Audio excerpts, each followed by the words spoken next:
Hey, Sovereign Tech listeners. So I've got, I have a little story for you here before we get into the show. The first 30 minutes of this episode, you are going to notice that the audio quality is very questionable. And what I noticed is I'm using I just recently got a new laptop, and this is the first time I'm recording in the studio with this new laptop. And I realized I had a setting way off. And so while everything looked good and sounded good, anyway, there was a fluke that kept me from using the studio microphones. And instead it ended up using the internal microphone of the laptop. So instead of, and in the interest of time, instead of re-recording that entire 30-minute segment where I talk about KickassTorrents and a bunch of other stuff, it is here for you as is. Okay, so the opening of the show, you'll have to pardon the audio quality, but after that 30 minutes, the audio quality is completely up to snuff. But did that suck? So my apologies for the first 30 minutes of this. But after that, and of course there will be the Star Wars Rogue One review at the end. All of that is in beautiful, melodious audio quality, thanks to, the lovely and hyper-intelligent Dr. Stephanie Murphy's amazing studio. So anyway, apologies for that. Now let's get to the show. Woo! The time is here, baby, because it is Sovereign Tech, the Golden Stallion, the Man of Tomorrow, Savzu, the Rated R radio star, is ready to get into action. And why waste much time? Because I got a hell of an episode lined up. First off, now this is going to be a little non-traditional. Of course, the past few weeks it's been a little non-traditional. But we're not going to have any segments in this one. I've got 3 hot stories to talk about, and I can't wait to get into them. And then we are going to get into, and I promised it months ago, the second hour of Sovereign Tech is going to be a full breakdown and review of Rogue One, a Star Wars story. I caught it Thursday night, myself and the lovely and hyper-intelligent Dr. Stephanie Murphy. We both saw it. It was 7 p.m. and, right here in beautiful New Hampshire. And, oh, man, it is Ice Planet Zero here, baby. It's snowing. It is snowing. It was that Thursday. It was literally -3, I think, when we went to the theater. It was something else. And I was told that, I remember getting told this, it was back in like 2005, back when episode 3 came out of Star Wars. People said to me, it'll be a cold day in hell when there's another great Star Wars movie, baby. And guess what? I guess they're fucking right, because it was a cold day. But was it a great movie? Well, that's the part that we're going to figure out towards, in the second half of this episode. So, but again, let's get into our main 3 stories. They're really, really something. Now, some of these I had done some hinting at on various Patreon episodes, which, by the way, if you're not a Sovereign Tech patron, what are you waiting for? All I'm asking for is $1 a month. If you want to do more, and a lot of people do, that's great. Thank you. But if you don't, if you just want to do the $1 a month, go for it. There are now, there's so much hours of content that is exclusive only to Sovereign Tech patrons. You want to be a part of this. And there's top 8s. There's specials where we're doing reviews of stuff. There's a Q&A, which you get access to ask questions. You can ask me anything you want. And a lot of them have been, honestly, they've been like philosophy questions, like anarchist philosophy questions, hedonism, all this. There's also, just tons of technical questions where I break stuff down. And people are really enjoying these episodes, and I cannot thank you enough. And you get, in case you didn't know, you will get, when you become a Sovereign Tech patron, you get a unique RSS feed, unique to you. And with that RSS feed, you can put that into your whatever podcast app you use. You can put that into it, and you'll get all of the the Patreon-only episodes. You can download them and listen to them at 2x or whatever you want to do in your favorite podcast app. It's so easy. You really, other than, just setting up Patreon initially, which takes seconds, you never have to look at the Patreon page again if you don't want to. Now, you can interact on there. There's this whole community features, and I've had a lot of people, send in stories that way, and there's a messaging feature, which makes it easy to ask me questions and all that. Sure, you can use that, and you can listen to the episodes right on there, too, if you want. But if you really just want to, you can just get that custom RSS feed, and it'll only work for you. And away you go. So become a Sovryn Tech patron, please, if you've yet to. It definitely helps out the show. We've already got quite a few people, and we have various stretch goals that we're trying to reach through, or various reward levels, I guess you could say, that we're trying to reach through Patreon. So thank you to those that are already patrons. But anyway, if you haven't been, you miss out on like perhaps some of the nuance that comes up. And some of this has already been previewed to a degree, but I want to talk about these stories. These are one of them is very exciting. The other two are, honestly, they're real downers. So we're going to need to talk Star Wars just to get back up. But one of them, I'm not going to do it. There's going to be no foreplay, because, we're going to go right to the orgasm right here. And this is exciting to me. I think it was either just yesterday or the day before. Let's see. So it was yesterday. It was the 16th. But here, I'll read the headline right from Torrent Freak here. Kick-ass torrents brought back to life by original staffers. Woo! Party! Can you beat this stuff, baby? The thing's like a New York cockroach. You can't kill it. It just keeps coming back every year, every time. And I just thought that this was so cool. Now, as exciting as it is that KickassTorrents is back, and I'm going to give you more on the story about what happened with KickassTorrents.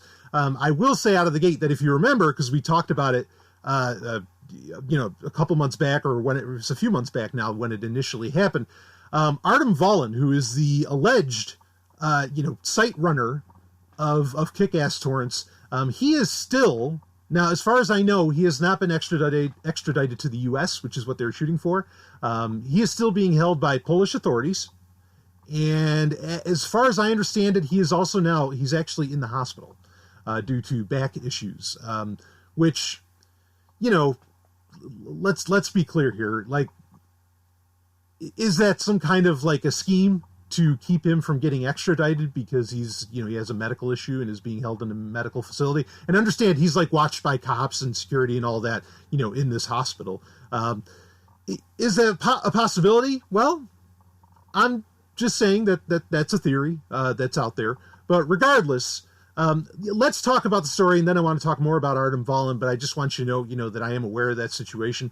Regardless, I mean, it's terrible no matter what. No matter the medical condition, no matter anything. I mean, this guy was just running a torrent site. And hell came down upon him, hell in the shape of the MPAA, which actually that's proven. Before we talk about the site coming back up, this was a story. Interestingly, this was just announced a day before the site came back up. This is really important, I think, to bring up. And this is also from Torrent Freak, and that is the MPAA takes credit for the shutdown of KickassTorrents. So let's read a little bit about this. Earlier this year, of course, being 2016, KickassTorrents was taken down following a criminal investigation into the site's alleged operators. While the U.S. Department of Justice handles the case based on an FBI investigation, they were not the only ones involved. According to comments made by MPAA boss Chris Dodd, Hollywood played a crucial role as well. I'll read a little bit of the story here. This summer, the U.S. government shut down KickassTorrents, which was then the largest torrent site on the internet. The complaint was the result of an elaborate FBI investigation, pointing out that a Ukrainian Artem Volin as one of the alleged masterminds. However, it turns out it wasn't just the U.S. government who put the pieces together. There's another major force behind the shutdown that hasn't been mentioned thus far. MPAA boss Chris Dodd suggested. Of course, the MPAA, Motion Picture Association of America, these are the guys, this is the guild that, effectively handles, almost all movies, that you see, or pretty much all movies that you see in theaters, at least in the U.S.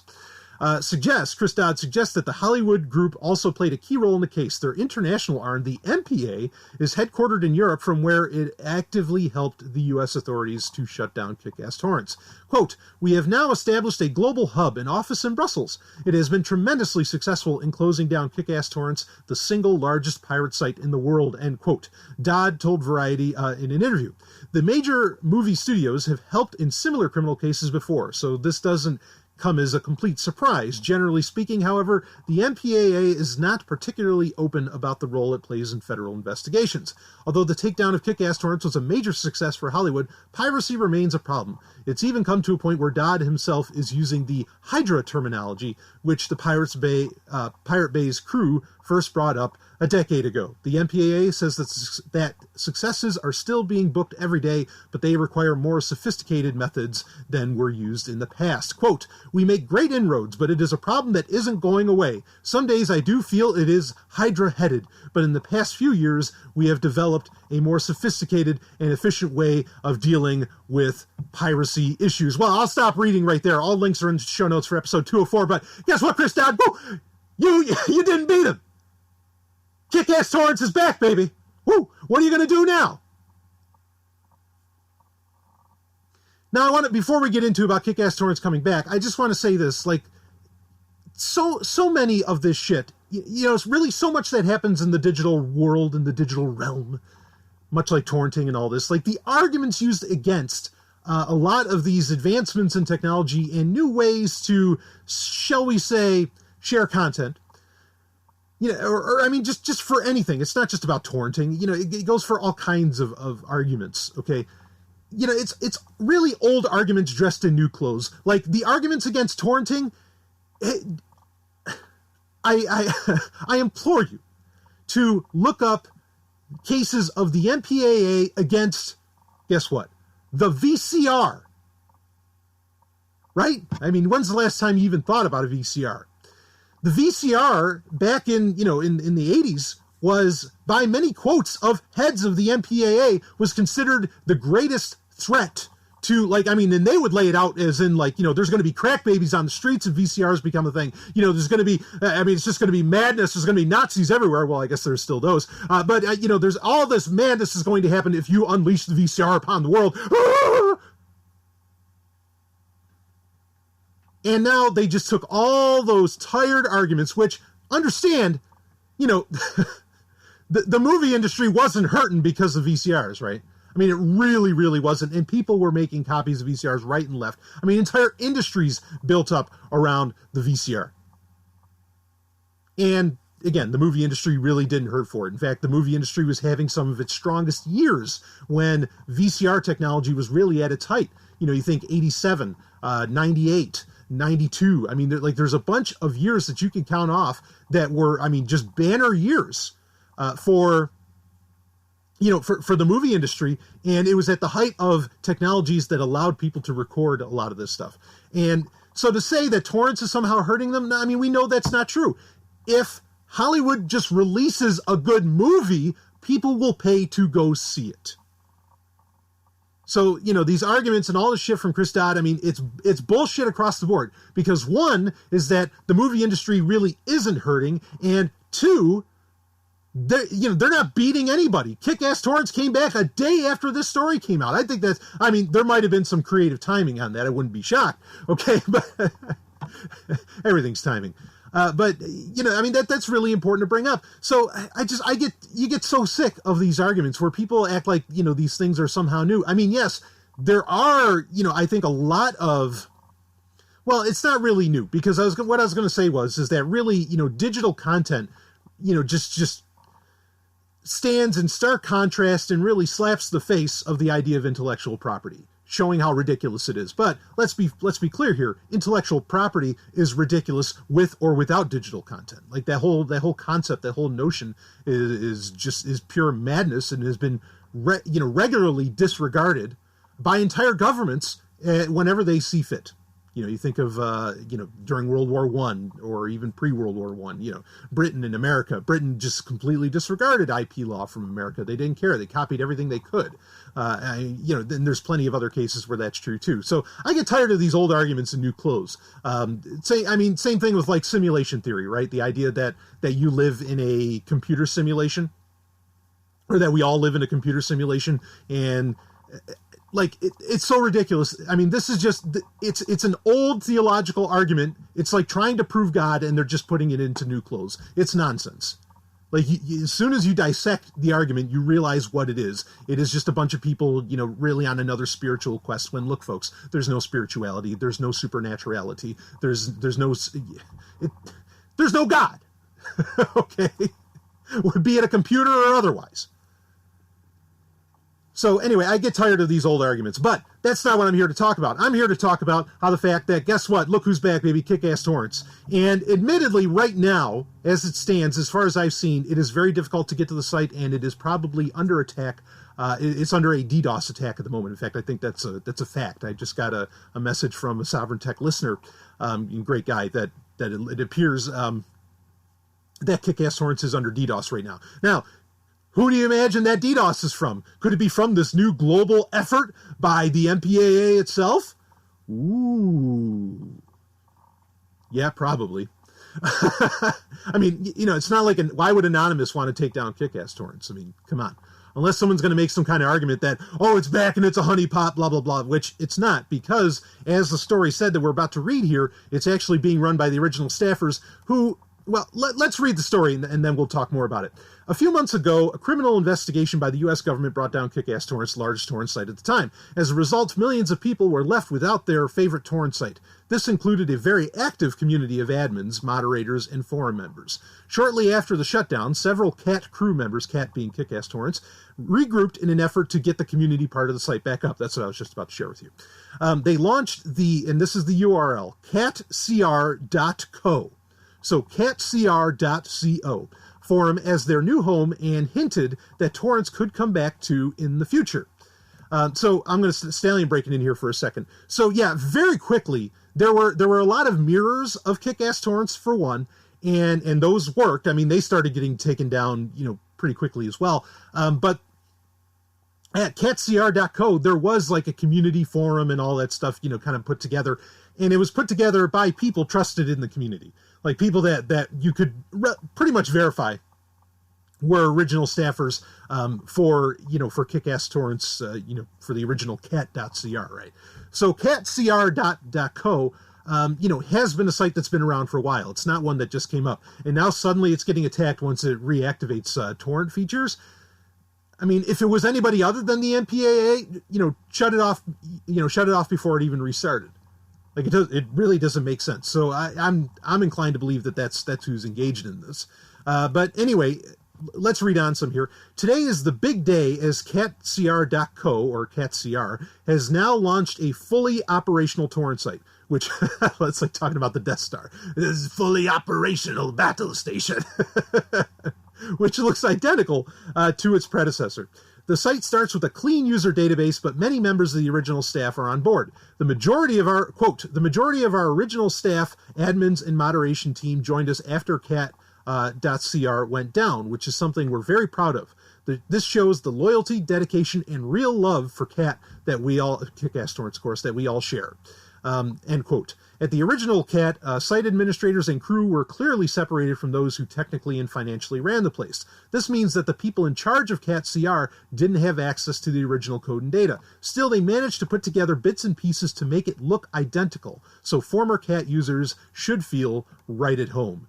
And they have some screenshots on this link so you can see that it looks exactly, because admittedly, like for a brief second was I able to even see it that morning. Like, because afterwards, the site was constantly down and, you're getting waiting messages and all that. Reading on, perhaps just as importantly, many of the site's renowned uploaders are also back. As a result, the site will be populated with a lot of fresh content right from the start. Quote, we have all our major uploaders on board and they have continued to share tirelessly even before the torrent engines returned. The torrent community can continue to expect to see uploads from all the names they know and trust, end quote, the CatCR crew says. Now, Stallion breaking in again. I don't know if this will be true for Nemesis 43, who is kind of like the main person that I follow around as far as torrent sites go. Nemesis 43 is the person that uploads a lot of your comic books on Wednesdays in all this. And they have, I mean, I'll put this out there now, I was going to mention it later, but worldwidetorrents.eu, which is a site I've talked about. Originally, I mentioned it to Patreon Sovereign Tech patrons, and then I also, mentioned it to the Sovereign Tech audience abroad. So worldwidetorrents.eu looks like, I mean, as I understand it, was kind of started by Nemesis 43, and it's still out there. It's still happening. There's a lot of great stuff on it. It's certainly not at the level of say, like what KickassTorrents was originally, or even of a Pirate Bay. But if you're looking for, particularly, if you're looking for books or comic books, it's, in my opinion, it's still the best torrent site on the internet right now. I mean, it just, what it makes available is phenomenal. Not even so much audiobooks, literally like text-based stuff, which is a great thing to concentrate on because none of these require, massive gigs and, and all that like movies do, or, even a larger amount of megs, that discographies and albums would call for. So, to start off with that, because worldwidetorrents.eu is such a new site, makes a lot of sense. So anyway, that's a site to keep in mind when you're looking around on this sort of thing. But anyway, let's read on here more. Putting everything together took quite a bit of time, but the team wanted to make sure that everything is secure, which they are confident is the case now.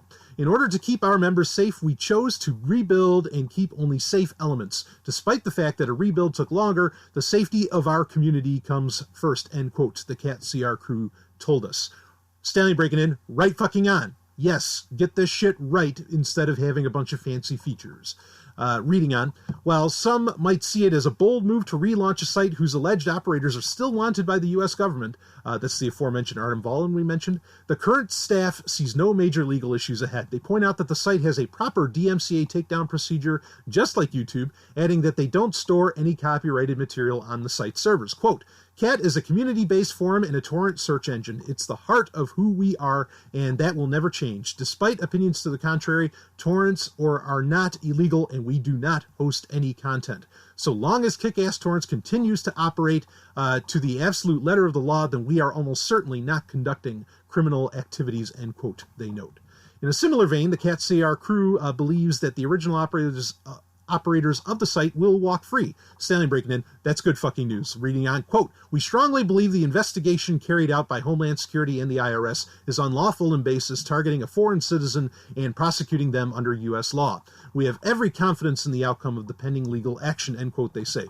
Over the past months, many cat copies and mirrors emerged claiming to be the real reincarnation. In reality, the original site is still gone, but with many old staffers and uploaders on board, KatCR might have some legs. And then there's a couple updates here. Some of these, actually, I didn't see until just now. Update. The site appears to have some technical issues as it went down after a short while. Another update, KatCR's Mrs. Smith says that the overwhelming amount of traffic is causing the current issues. Quote, we've had a massive response from the torrent community. Unfortunately, the servers are having difficulty balancing the load of the absolutely huge amount of users online at the same time. Tech are on it and will no doubt have it sorted out as soon as possible. On the positive, this is an absolutely overwhelming response to our excellent article, so thank you very much to you and your team, end quote. And of course, they're referencing Torrent Freak. So as I understand it right now, it is confirmed that there is a DDoS attack. I mean, certainly there was the load of like a lot of new users jumping on board, and this is an incredibly new site, tcrn.ch. So that is great. I mean, that is great to have such a fantastic response and for people to be willing to take the risk and, to go forward saying, no, we will torrent, we will continue, we are going to support this. I think that's absolutely wonderful. And I mean, as far as them having like a takedown notice now, some people are like, oh, now they're playing with the letter of the law. Well, KickassTorrents itself, in fact, I talked about it on Sovryn. This is probably a year ago. When I started noticing that they were doing takedowns on, that the original KickassTorrents team, again, this is over a year ago and it was taken down this summer, they started complying with like DMCA takedown requests where they were saying, okay, yep, we'll take down this, and you really had to be quick. And a lot of people got to the point to where they're refreshing the page multiple times a day because they knew that as soon as, say, like a really high quality a copy of a movie came up, that they would have to, they'd have to click that magnet link right away and get it downloaded, because otherwise, inside of, maybe minutes, they could be ordered to, through a DMCA request to, that KickassTorrents would take the torrent down, or at least the torrent link down, or the magnet link. So that's not really new. This was something that, and it really, obviously, I mean, up until, this summer, I think everybody could pretty much say it did not really affect, the just the power and content of Kickass So I'm not sweating about that. Like, and I get why they want to play, the little legalese game. But this is really exciting. And I just love the fact, I mean, it's not as epic as, like, I mean, I remember, a decade ago or so. Yeah, it was probably just about a decade ago, because was it 07 or something like? No, couldn't have been 07. Maybe it was 08, whatever. It was about a decade ago when there was that initial raid on Pirate Bay servers. And like literal raid where they went in, a special forces team. Well, I think it was more like a SWAT team as far as things go, in Europe. Went in there, police forces, and they tore down, like they literally took the servers. I mean, they thrashed the place. And then within 24 hours, Pirate Bay servers were back up in Egypt, like inside of 24 hours. And I just remember I was talking to a good friend of mine at the time, and we high-fived each other, like, yeah, fuck yeah, because that was just so cool, to be like that unstoppable, And so even though this took a little while, I think that's okay, and obviously the community is very resourceful for a lot of this stuff. There are already lots of talks in the torrent community of how can we take advantage of technologies, say like ZeroNet, which is something that people are already jumping on board with. How can they take advantage of a lot of these alternative I guess I'll say web infrastructures, because they're not really alternative internet infrastructures where it's like, new hardline or anything. But that's happening. But until that sort of stuff comes up, I mean, building up the community and showing that, hey, everybody's in for the long haul, and that the NPAA, the U.S. government, and every other goddamn government around the world can't win against us or, what the community as a whole. Good. That's a message that needs to get sent. That way, there's confidence and there's a willingness, to jump on with a lot of these new technologies. I think it's great. Just a very happy story. And I hope that the guys running the staffers at KickassTorrents, I hope that they are absolutely right in the fact that Artem Volin is going to get set free, that, this isn't going to be an issue because no laws were effectively broken. It's going to be questionable as far as, how do they handle, because I think the easy case that gets made for people outside of the torrent community, why KickassTorrents had to go down, is what they can say is, they get away from the argument of, is it okay, is it ethical to torrent, to share files, right? Because that's really all you're doing is just sharing files. They get away from that argument because they'll lose that argument as soon as you break it down. And they say, this person was making, millions and millions of dollars a year in ad revenue and donations and whatever else, and he was sharing our stuff. Or they, right? So that's where they make it look like, okay, no, something really wrong is being done here. When even that, when you break that down, obviously there's nothing wrong. What? So they ran ads, so they put a Bitcoin address, in various links. So the fuck what, right? Like, are you going to really legislate against people being able to do that? Not that I want any kind of legislation. I'm an anarchist, but like, if you were really going to start, if the government was going to start going after people for having ads on their website, you've got a lot of fish to fry, and you're going to wreck entire economies. Forget about the motion picture. Forget about Hollywood. You're going to wreck the entire news industry if you tried and did that. So anyway, I don't think they want to, they just as well, people kind of forget about Artem Volin and all this, but that's another real advantage. I think that's another like kind of side piece, another benefit of KickassTorrents coming back, is that it very, in a lot of people's minds, it reopens the case saying, hey, guess what? Again, Artem Volin is alleged, but regardless, look, we've got people that are getting penalized, that are, behind bars or in the hospital under armed guard for, running this site, and it reminds everybody about this. So I think that's great. So best of luck to KickassTorrents.co. I hope technical issues get worked out, the DDoS attack gets solved, and whatever else is going on.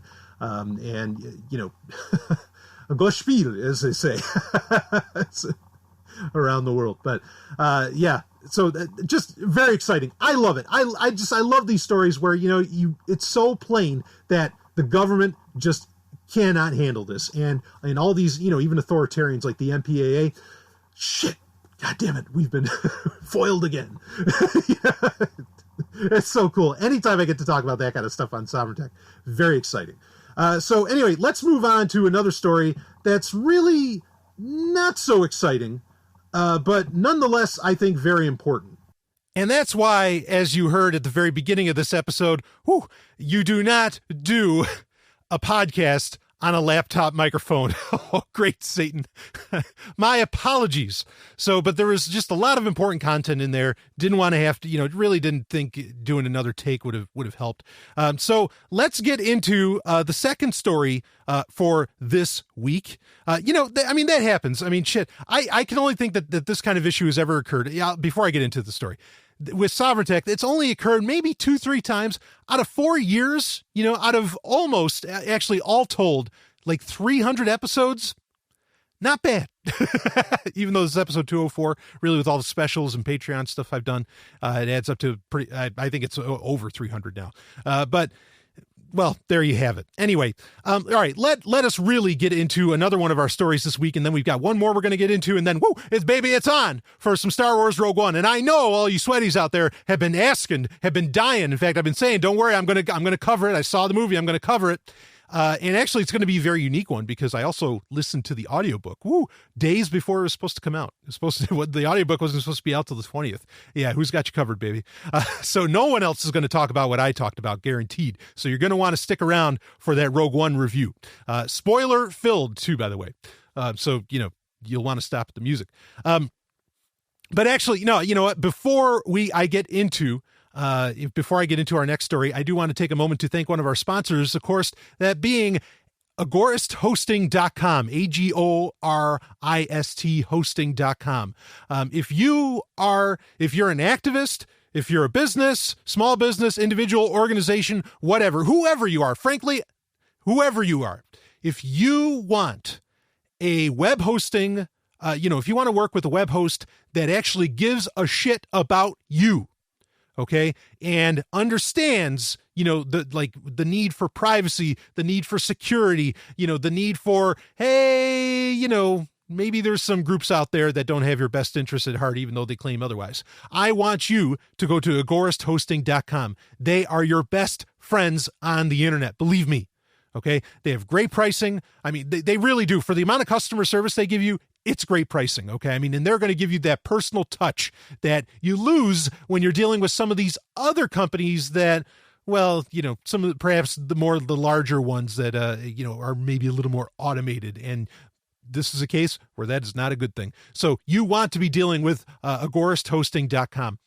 Also, and this is really slick, if you want to, say, start a business in a real free market like OpenBazaar, you want to be working with AgoristhHosting.com because they do OpenBazaar better effectively than OpenBazaar itself does. Now, what I mean by that is that they will do backups. They will help you set up your store. They will make the login process and the use process of OpenBazaar and all that as a business. They will make it easier than the raw software itself allows for. It is really, really something. I've checked it out. It is slick.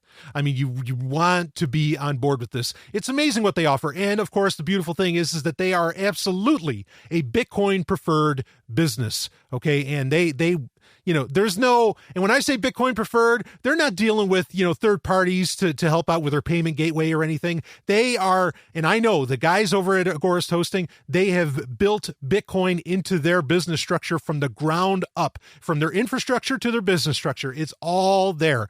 And so, this is who you want to be working with, especially if you're in the Bitcoin space, no doubt about it, or the crypto economy in general. So AgoristhHosting.com. They do automatic backups, bicontinental. Okay. They've got your hookup. You want to be dealing with them as far as a web host. I love them. So AgoristhHosting.com, and I cannot thank them enough for being a sponsor of Sovryn Tech. And if you do go with them, feel free to email me with, like how with your story, with how it got set up with them. I'd love to hear it. So anyway, agoristhosting.com, and thank you again for supporting Sovryn Tech. Okay. Now, talk about an online business that doesn't give a shit about your privacy. Well, at least at first it seems that there's been an update to the story that I will get into, but I want to first talk about what happened initially. And here's the story actually from Lifehacker. Evernote employees can read your notes and there's no way to opt out. Ooh, what's going on? Now, this story is from this past Wednesday. So that would have been December 15th, 14th? I think it'd be the 14th. 2016, and let's read it here. Evernote just posted an update to its privacy policy that details how the company will make use of some new machine learning tools.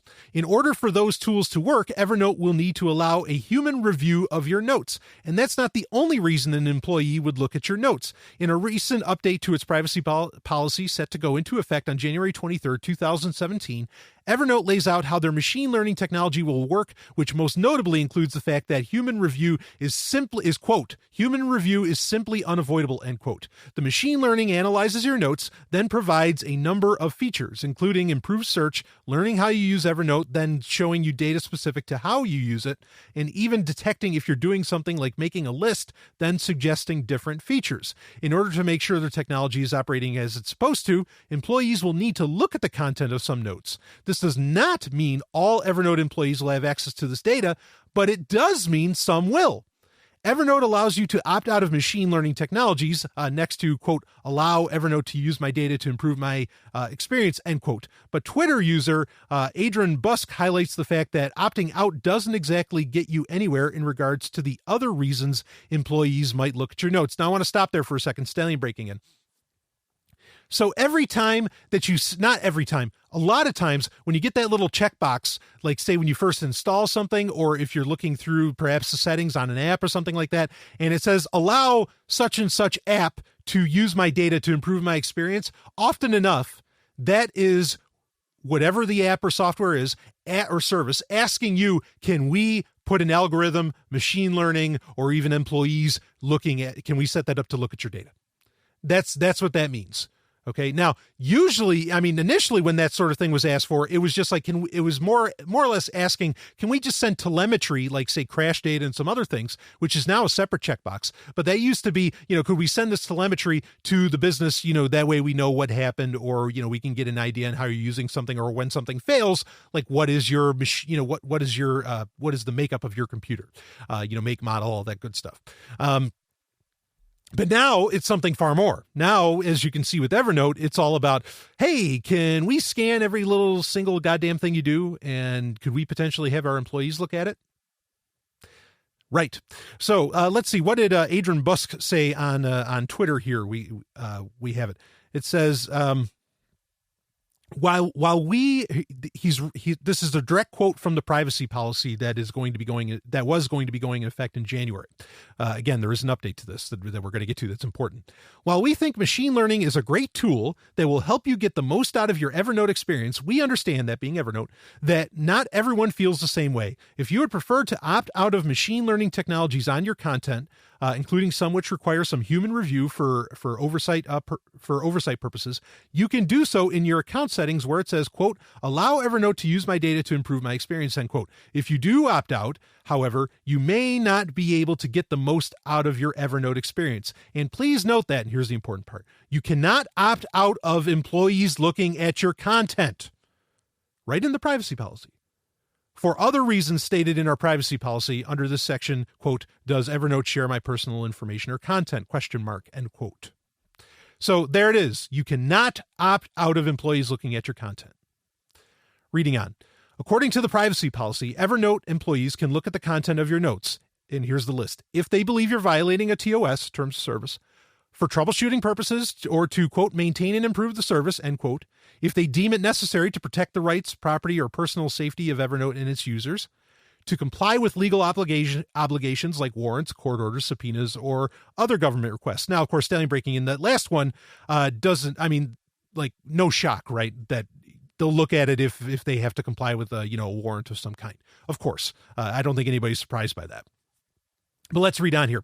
If you're worried about the content of your notes falling under the eyes of an employee or through a government request, you can always encrypt them so even employees can't read them, but it's still an off-putting practice for some people. And there's a link in the show notes for how to do that. I also put a link in the show notes for how to get, like, what are the alternatives to Evernote, the good alternatives. I mean, of course, OneNote comes up along with some, and like Apple Note, along with some others. OneNote is actually fully featured and really can match, and in some ways even best Evernote feature for feature.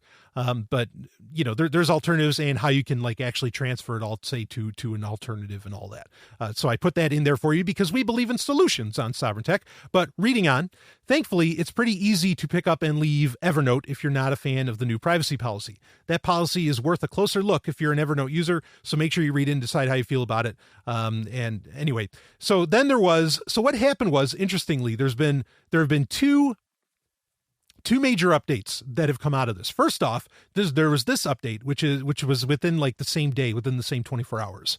Again, this was on Wednesday, the 14th of December, 2016. Evernote CEO Chris O'Neill responded to concerns with a blog post. Here are the bits that concern the machine learning issue directly. Quote, the number of employees who are authorized to view this content is extremely limited by our existing policies, and I am personally involved in defining them. Select Evernote employees may see random content to ensure the features are working properly, but they won't know who it belongs to. They'll only see the snippet they're checking. Not only that, but if a machine identifies any personal information, it will mask it from the employee. And then there's another update, and this actually takes us to a whole other story, which I also put into the show notes. And this one's actually from Android Police instead of Lifehacker. Now, before I get into that, as soon as I saw this story, I was like, okay, there's a very simple solution to all this. You know, I mean, the employee thing isn't really going to get solved so much. But as far as like, you know, the machine learning aspect of it and all that, here's the simple thing. Make it opt-in instead of opt-out. That is always, every single way that companies deal with this sort of shit.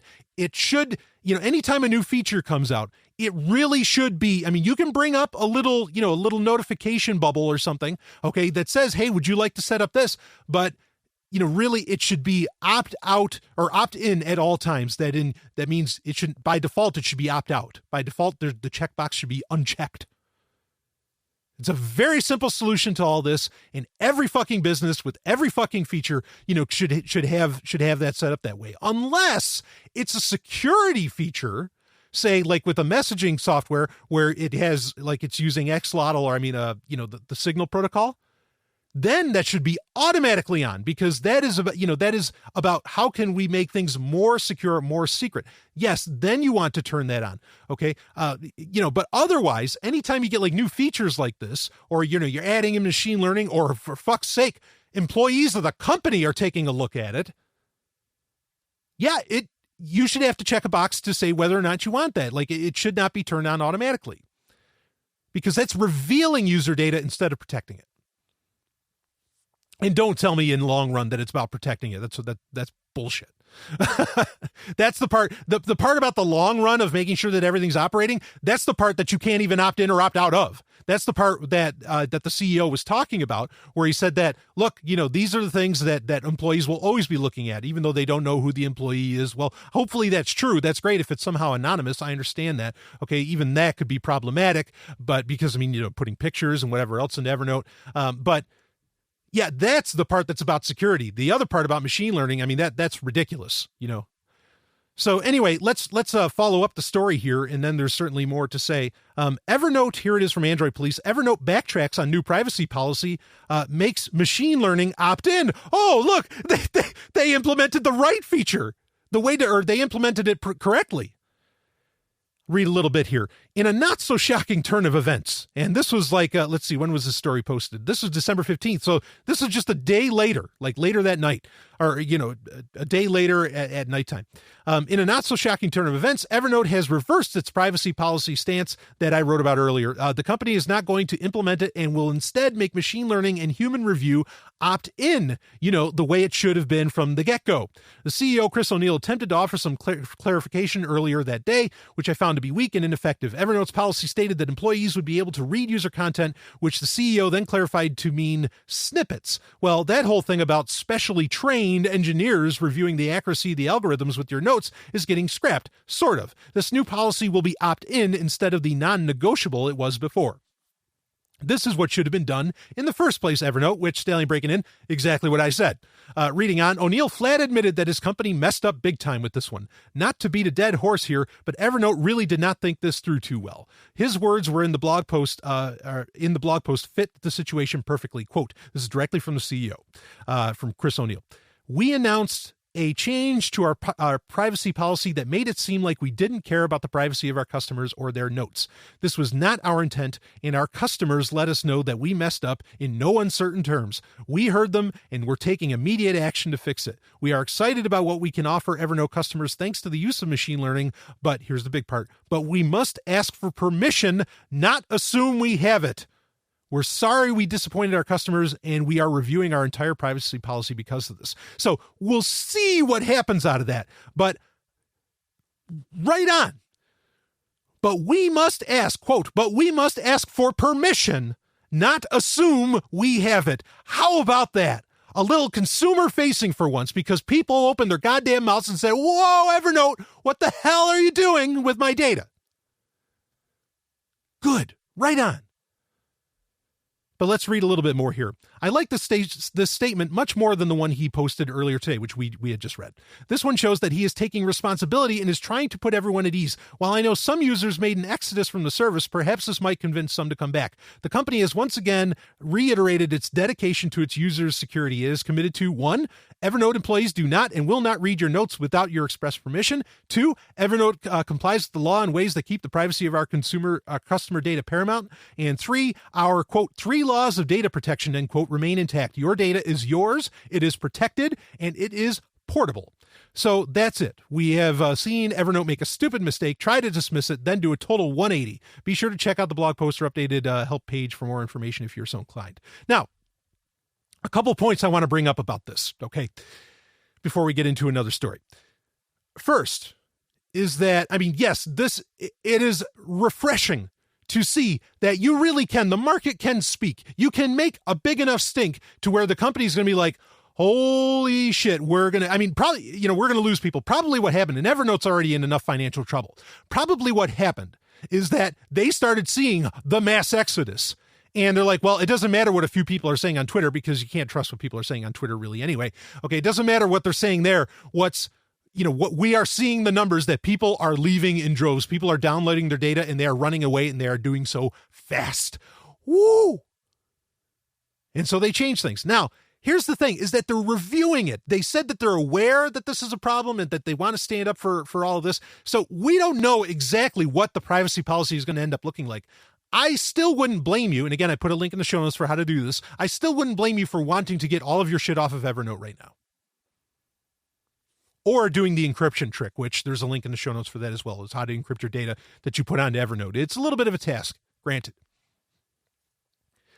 And I'm not saying OneNote, like that you should trust Microsoft more than you trust Evernote. Okay. Other than the fact that Microsoft certainly has, I would envision a much better, shall we say, security culture or, security implementation than Evernote does, just by default for a lot of reasons. Okay. But I'm not saying to go trust OneNote or even Apple Note for that matter.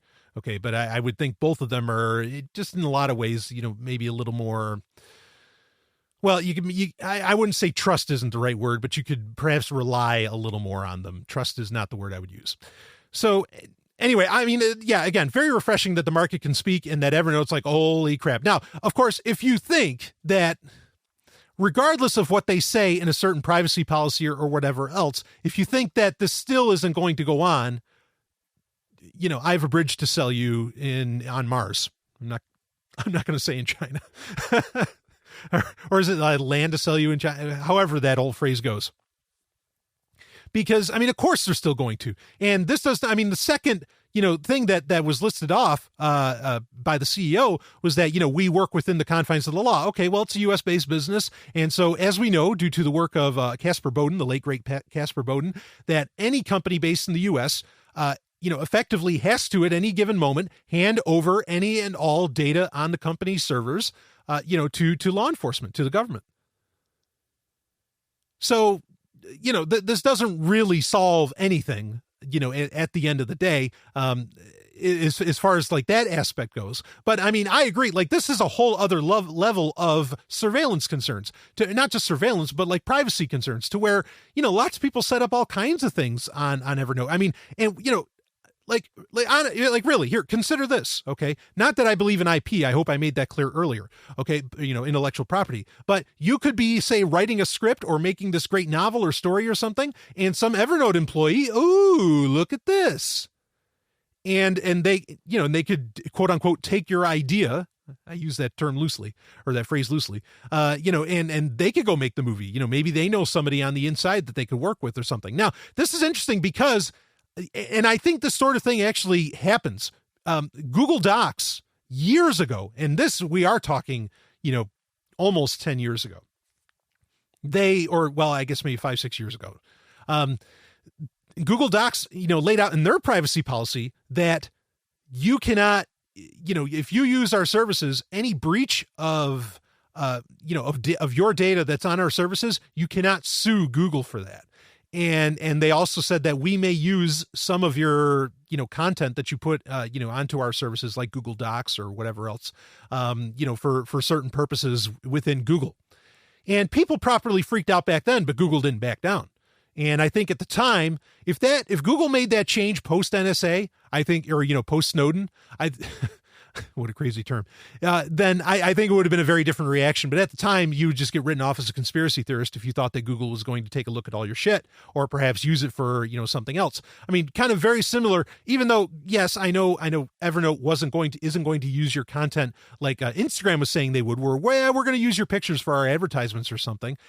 Still, I would be kind of concerned if you have like really, really important data. I mean, you shouldn't be using Evernote anyway, if it's like that, where you're very concerned about prying eyes, or at least it should be encrypted if you are using it.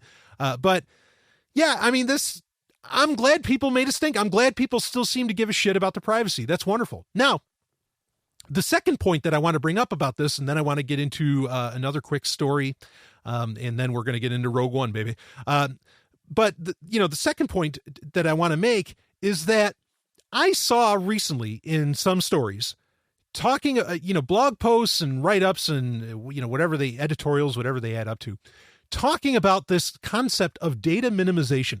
And I thought, and I saw that, I was like, what the hell is data minimization? And I read about it and I was like, oh, please let this be a thing. Please let this happen. And I think Evernote should take note, no pun intended, of of all of this, because what data minimization is the argument, the concept that you really, that software companies, services company, digital services companies, online, whatever, that apps that you want to really, what you need to do now.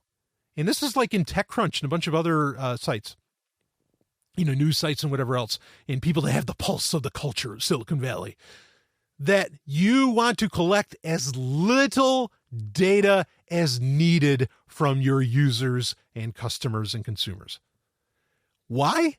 Now, I mean, just straight up, you want to do that anyway, just out of, the basic human liberty of privacy.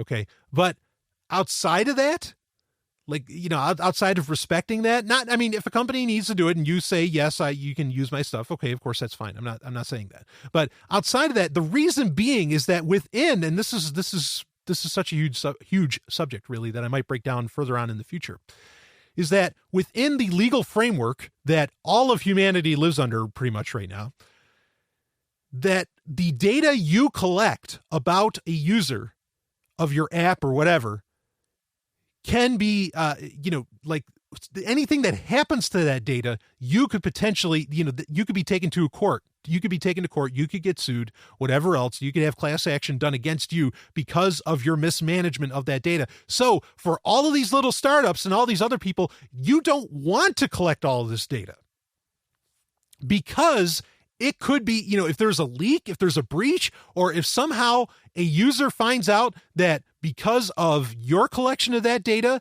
and it wasn't part of your terms of service or anything, that there would be some kind of problem, that something happened in their life, some tragedy or mishap, whatever, that, they could take you to court and you could get, your whole company could get leveled in no time. This is and it's so true. And this is why I think it's interesting. This is why there was that legislation, what was it, this past May of 2016, where I think Google, Amazon, Facebook, a whole slew of companies, even though they said that they were against the legislation, what that legislation added up to, and we talked about it on Sovryn Tech, was that, a lot of these big companies were protected from this sort of thing happening, where if there is, some kind of, misuse or misconduct of data that a company collects, that they cannot get sued for it. So, but this is the thing. And obviously no shock that these companies get held up to that because they know that your data is going to get misused or is going to get used by, say, various alphabet soup organizations like the FBI, CIA, NSA, AT&T, and other government organizations, because all of those, yes, are government organizations, including AT&T. So data minimization, this is something people need to think about, especially if I know a lot of listeners of Sovryn Tech are very much app builders and, are trying to do software startups and all that and services startups. Think about this because you are not protected, by the NSA and whoever else, unlike Facebook. This, users' data that you think, oh, that's great, I'll just take that, can and will be used against you. Not that I like people getting into the legal system, but I'm not going to shed a tear if somebody sues some software company for, just even like accidentally giving out their address. If you didn't need the address in the first place, don't fucking collect it. So the whole Evernote thing, it's a small sigh of relief, It is nice that companies will react to consumer pressure, still. Even when we talk about how, there's so much legislation that protects a lot of these companies. I guess Evernote wasn't a part of that. But, just something to keep in mind that, yes, people will be looking at your data. It's a shame. Miss the days of good old client side. Speaking of user data, I'm going to get into our last bit here very quickly. I don't want to spend a ton of time on this. And this is actually a story from TechCrunch, December 14th, 2016. Yahoo discloses hack of 1 billion accounts. We're all screwed. No. Effectively what happened here, I'm going to read on this quick and then we'll just talk about it briefly. Yahoo has suffered another hack. The company disclosed today that it has discovered a breach of more than 1 billion user accounts that occurred in August 2013. The breach is believed to be separate and distinct from the theft of data from 500 million accounts that Yahoo reported this past September, which is September 2016. That reported the 500 million accounts hacked, where all of these email users really needed to, change their passwords and all that, which frankly looks like, if you already did it then, you probably don't need to do it again. But at that time, they were just reporting 2 years later about something that happened in 2014. That was that original 500 million user hack. Now you have a billion user hack from 2013, which is crazy. Now, in the story, and I'll be quick with this because I want to get to the Rogue One review, okay? In the story, they talk about with the Yahoo hack, or more particularly crack. Hack is a heroic act. Crack is, a malicious one. With this Yahoo crack of 1 billion accounts, they say that, look, we don't think any kind of payment information was out there. We don't think anything important was out there, but everybody got a very long email explaining what happened with a lot of cover your ass language on it, cover Yahoo's ass. So maybe that's a new thing that's the new definition of CYA, cover Yahoo's ass. But as far as like what actually got out there, nobody exactly knows. Now, what happened here? Like what with this 500 million user attack and the 1 billion person user attack, frankly, yeah, Yahoo's security wasn't exactly up to snuff. There weren't things that they implemented, but that perhaps they wanted to, which understand 3 years ago, Yahoo under Marissa Mayer was wanting to implement PGP into email. Now we're starting to see, I think, why they were talking about doing that, because that would let them off of the hook of eventually these data, these security breaches, coming to light. But they never set that up. Now, why didn't they set this up? This is where, honestly, I feel bad for Yahoo. Because we do know the story. We talked about it on Sovryn Tech back in 2013, where it was revealed that this is all, it wasn't exactly part of the Snowden revelations, but it was kind of part of that whole time frame, where we found out that Yahoo was getting fined $250,000 a day if it didn't hand over customer data, if it didn't hand over user data to the NSA, to the US government. And they were standing their ground for a little while, but at $250,000 a day, yeah, you could be Apple, and eventually that's going to hurt you. That's going to hurt you in a few months, and not even. So I actually feel kind of bad for Yahoo, because at one point Yahoo took a stand, and I think that these, my personal theory, the Golden Stallion's personal theory, and I don't have a whole ton of evidence for this, I'm speculating, but I'm allowed to speculate, okay, is that both of these attacks, the 500 million user attack and the 1 billion user attack, were actually perpetrated by an alphabet soup organization. Maybe not an American one. It could have even been GCHQ. That's my opinion, is that that's exactly what happened. And in that case, if a state actor is coming after you, I don't think there's much you can do. You can make it expensive for them. Of course, obviously now we can see they'll make it expensive in turn, in kind, quote unquote. But I think that's what went down. Folks, bottom line is that if you have anything important going on with Yahoo, you don't want to, I want to talk about solutions here for a second. You don't want to just delete your Yahoo account. Okay. In fact, I think Yahoo's made it like almost impossible for you to be able to delete your Yahoo account recently, which, that's shit on Yahoo for that. That sucks.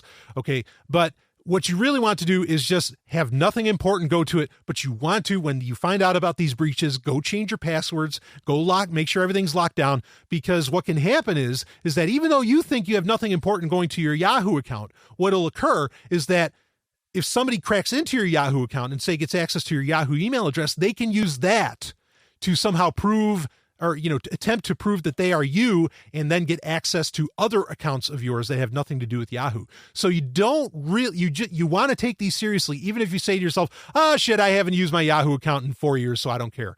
Well, it can still get used against you by some very intrepid, hacker, cracker, whatever. So keep that in mind, okay, that you don't want to just let this stuff slide, even if you think you haven't used it anymore. You still want to take this seriously. That's the solution. If you can find a way to actually get your Yahoo account shut down, well, then by all means, shut it down. Okay. But, the otherwise, go and refresh all your shit and make sure everything's on the up and up with your Yahoo account. Take this seriously. Okay. Now Yahoo is, and this will be curious to see, because Verizon was planning on buying Yahoo. This is back in July for $5 billion. So it was 4 something billion, but it ended up to about $5 billion. Is this going to affect the price? Is Verizon going to buy Yahoo for only $2 billion now? $1 billion an incident, or are they going to back out completely? That kind of puts this up in the air. But again, it's such a shame. Because I think 3 years ago, perhaps when these incidents were happening, Yahoo was doing the right thing. They were talking about, we're going to build in automatic PGP encryption into every email address. They said they were going to do that. Okay. And it didn't exactly happen. Not the way that I think they initially intended and that people were hoping. Okay. And they also were standing up to the US government for a little while at the cost of $250,000 a day. But then this happens. It's a shame. Really, it's a shame. So I think, I don't want to rip on Yahoo too much. Okay. Because in this case, I think those were state actors. If it wasn't state actors, have at them. Rip on them all you want. Okay, they obviously fucked something up. But I get the sense that that's really what happened there. So that's the Yahoo story. Let's take a moment to thank another one of our sponsors. And of course, that being, you want to talk about real security. How do you get real security? How do you really secure your wealth? Well, step one is you diversify your wealth, right? You don't have it all in one place. Don't have all your all your eggs in one basket. Okay. And one great way to diversify your wealth is to invest in or, purchase gold and silver, precious metals, all the good stuff. You get in on that. Now, wouldn't it be great if you could secure your wealth and buy it in a secure way? Like, say, using what is arguably the most secure money on the planet right now, Bitcoin? How about that? What if there was a Bitcoin preferred precious metals dealer out there, precious metals business out there? Guess what? There is. Roberts & Roberts Brokerage. Okay, I want you to go to gold.zog.ninja. That's the URL. Go to gold.zog.ninja and you can get there. They have it all. They have a very impressive collection of precious metals, gold, silver, platinum, palladium. They have the coins, all the stuff you could possibly want. The customer service is phenomenal. I know that for a fact. And they won't just, you can buy from them. They'll also buy from you, your precious metals. And they, again, a Bitcoin preferred business. They know how great a money that is. And so when you want to diversify your wealth up, say from Bitcoin, and you want to get that offline solution, that classic cold storage, that's what I like to call gold and silver, you go to Roberts & Roberts Brokerage and they're ready to deal with you. And it just phenomenal. And let them know. You can tell them the Golden Stallion sent you. Okay. Because believe me, they're a fan of the show. They know who I am, baby. Woo! So gold.zog.ninja, get that security in your wealth and do so by getting gold and silver. Have it in your hand, for fuck's sake, okay? Roberts & Roberts Brokerage, they'll hook you up. So gold.zog.ninja, and I thank them very much for supporting and sponsoring Sovryn Tech. It just means the world to me. So anyway, it is time, baby. We are going to break into it. This is what you have been waiting for. I've been waiting for this. I've been waiting. We knew that it was back in 2013. Amazing how much happened, how much changed in 2013, just talking about Yahoo. But anyway, in 2013, when Disney bought, also ironically for $4 billion. I think buying out George Lucas is a better investment than Yahoo, unfortunately, or fortunately or unfortunately, depending on how you look at it. But we knew that when Disney bought out the Star Wars franchise, or pretty much bought out Lucasfilm. That's what they bought, because they own Indiana Jones now as well. But they don't own Howard the Duck. Of course, that's a Marvel property. But anyway, when they bought that, they said, "Look, we're going to be pumping out movies." And we knew it would happen. Like it'd be dumb of them not to. Of course, in Disney, knowing their MO, they bought Marvel. Wait, so they do own Howard the Duck. What the fuck am I talking about?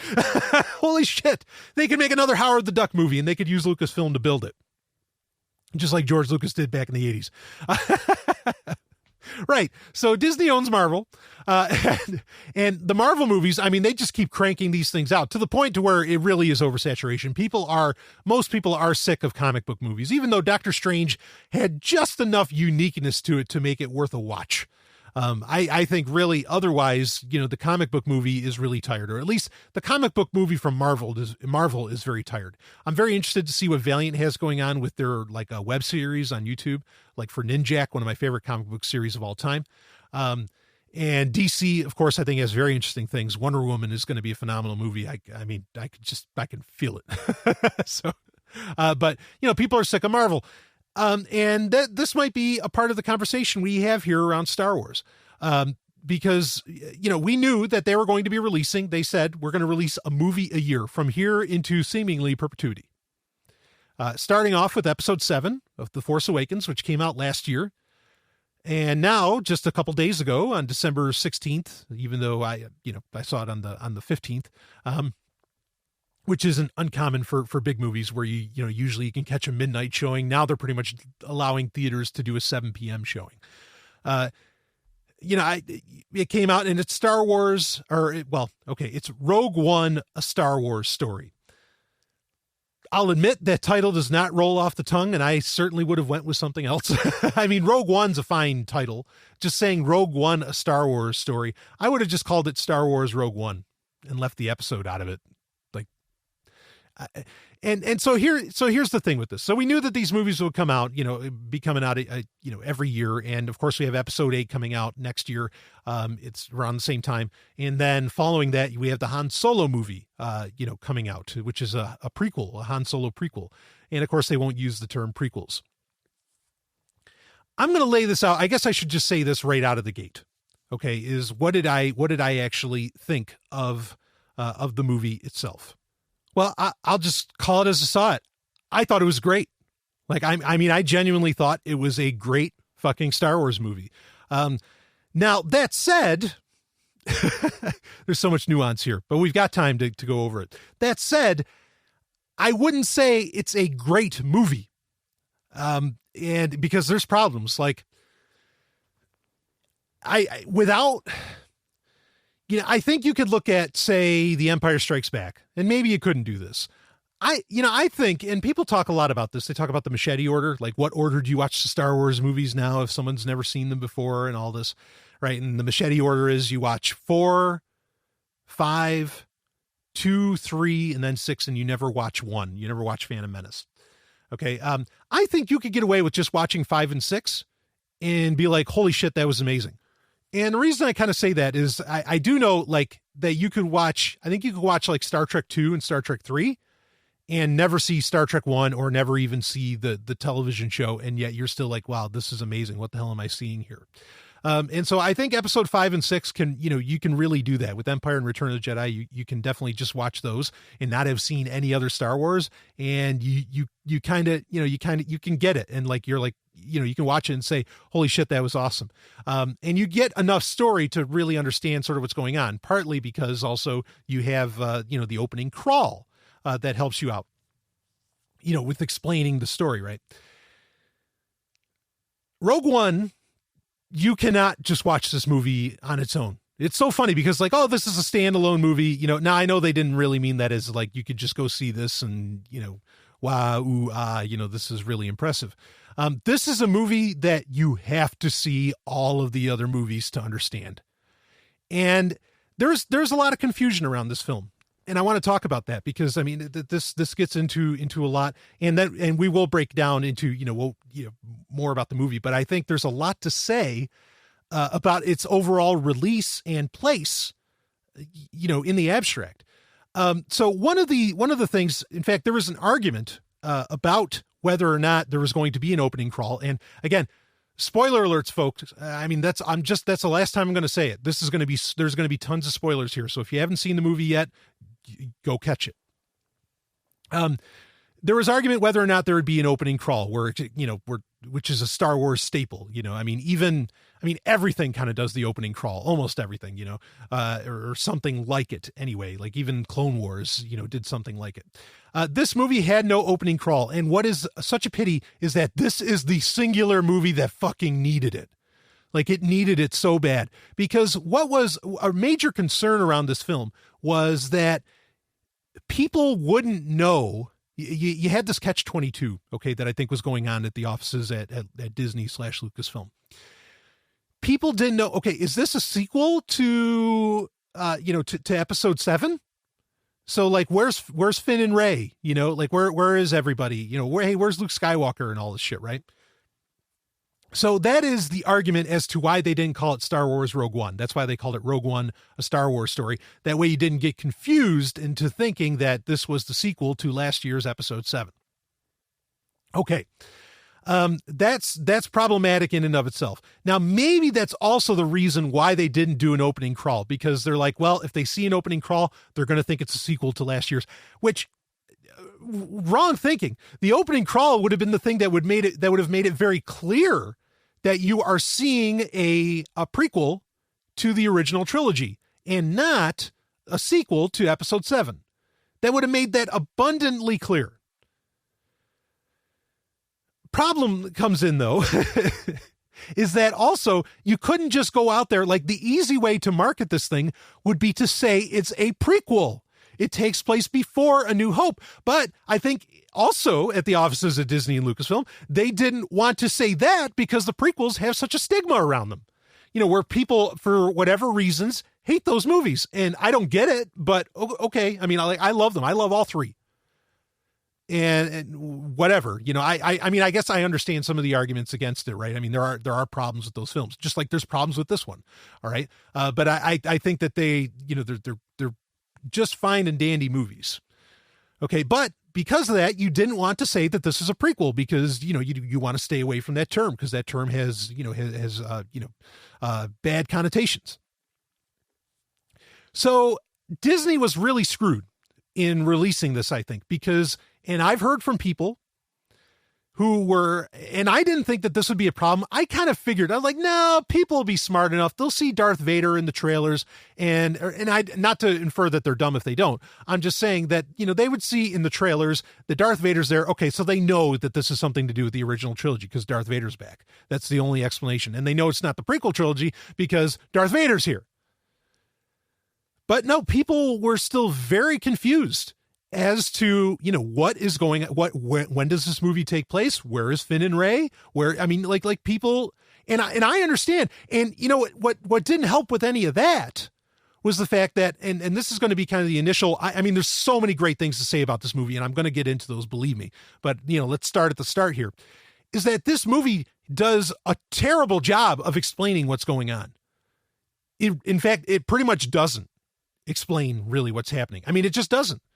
Your explanation comes, with the opening conversation between Krennic and Galen Erso. It's in bad shape. And that's why I say this movie needed the fucking opening crawl to explain what was happening. And I mean, they really dropped the ball. And honestly, I would have no problem, and I would not blame Kathleen Kennedy, head of Lucasfilm. I would not blame her if she said, okay, when this comes out on Blu-ray, put the opening crawl in. Because for the longevity of this film, I think that's going to be, I think that that's just a very, very smart move. Because especially, I mean, when people see this on TV, they're going to be confused as fuck. And so I don't blame anybody for being, I empathize with anybody that was confused. What the hell is going on in this movie? What is this movie about? I don't get the story. What is happening? When does this take place? Because there's really no clues, unless you looked into it beforehand.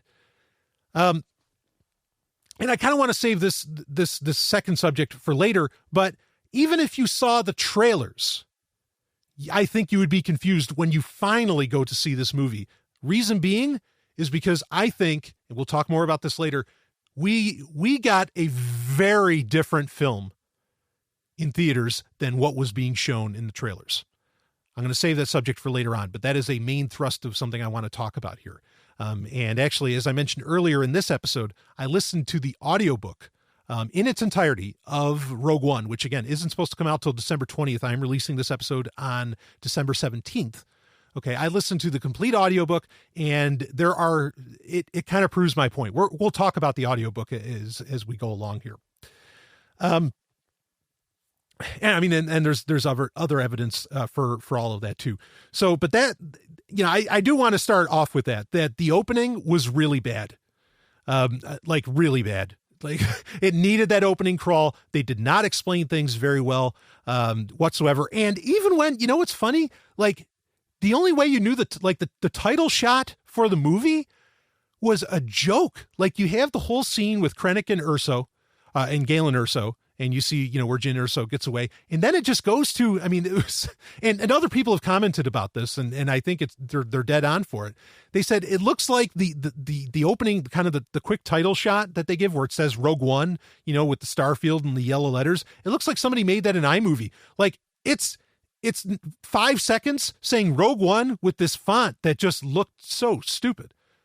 Like, why not use the Star Wars font? I was baffled at that.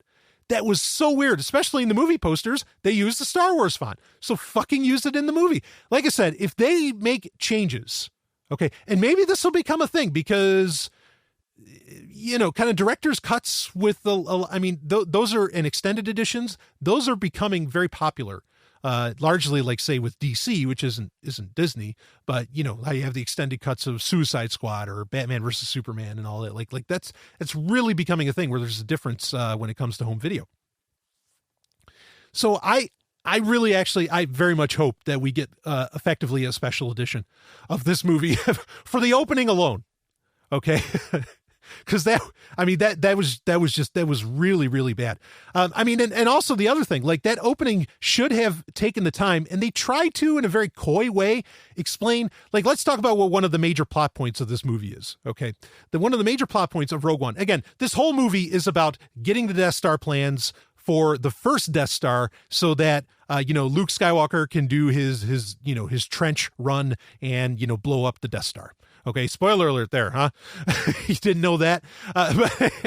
Or you didn't know that was how this is all going to end. So this is literally this is a prologue to episode 4, to A New Hope. Okay, and it's all about that one line that you got in the kind of the opening text for A New Hope, where it says, rebels stole the plans for the Death Star, blah, blah, blah. And that Princess Leia is, running them and getting Obi-Wan Kenobi, and she's trying to get the plans to the rebels, so that they can launch an attack against the terror weapon, the planet killer that is the Death Star. Okay, so that's the plot for the movie. But a major plot device for this whole film are the Kyber crystals. Okay, now how many people, even people that have watched because they've never been mentioned before in the movies, I mean, they're a big part of any of the animated shows like Clone Wars or Rebels. Okay, both phenomenal, by the way.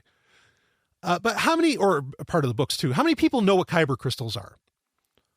That even people that have watched the movies religiously, no, they don't know. But they were the Kyber crystals, which are these crystals that they are what power the Jedi's lightsabers. They are what also you find out, and you actually kind of found this out through Clone Wars, through the TV show Clone Wars. That they are what power the super weapon of the Death Star, that the super laser that it has. So that's a huge plot point of this whole film, and yet the only introduction you really get to it is like Jyn Erso's mom. What's her name? Lynn? No, Lyra. Right? Yeah, Lyra Erso. Like she gives her a necklace, and her dad give her a necklace that has a Kyber crystal on it, and that's kind of your introduction to sort of what the Kyber crystals are about. I mean, they really don't go into any depth with that. And so if you don't know what Kyber crystals are, I mean, like it keeps coming up over and over again in the movie. Like, or why are the Imperials on Jeddah? Because, there's great mining for Kyber crystals there. And all that, like it's a huge fucking deal.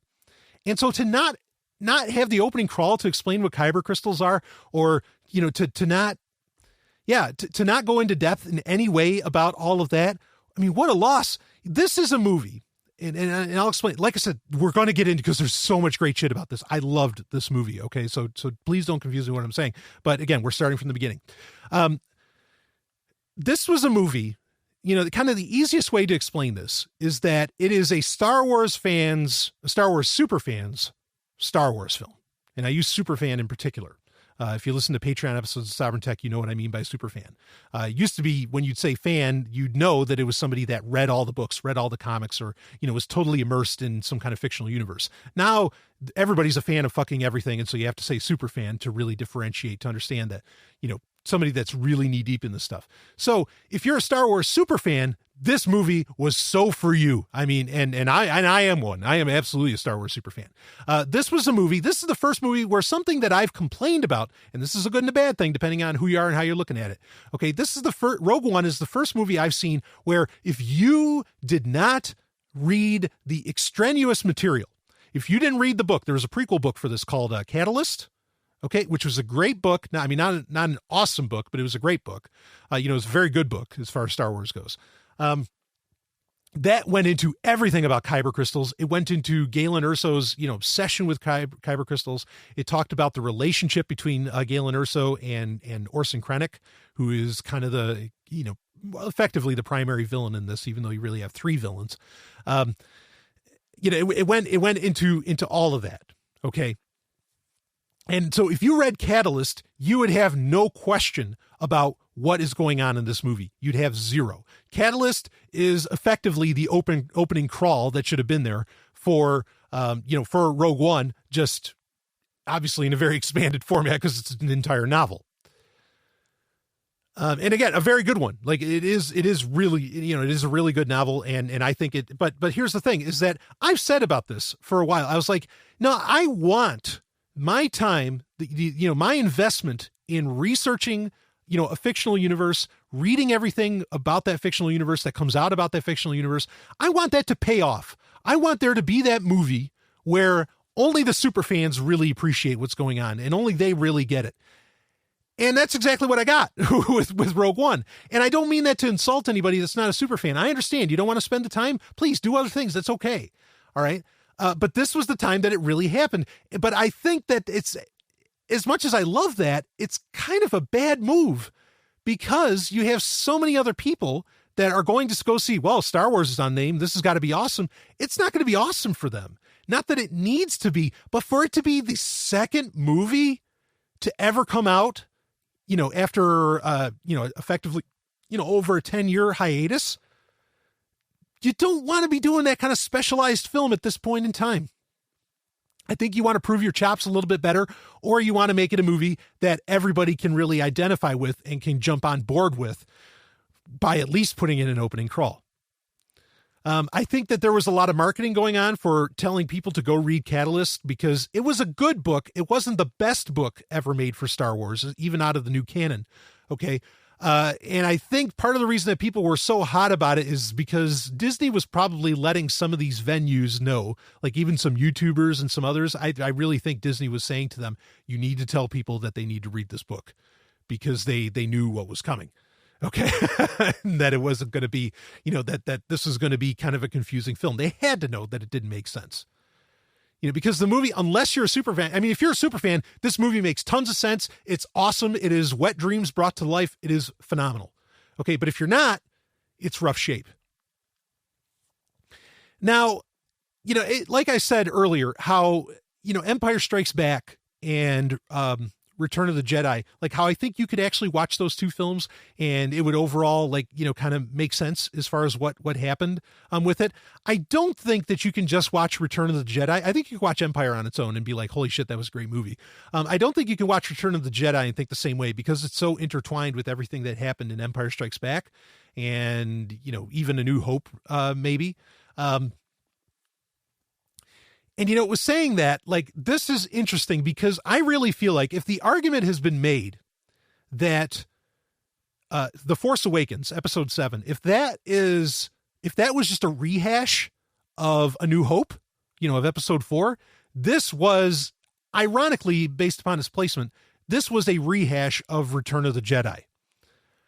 I really, really think that. The plot was so similar. We got to get the shield down on this planet so that we can get to the plans. We use a stolen Imperial shuttle to get these plans.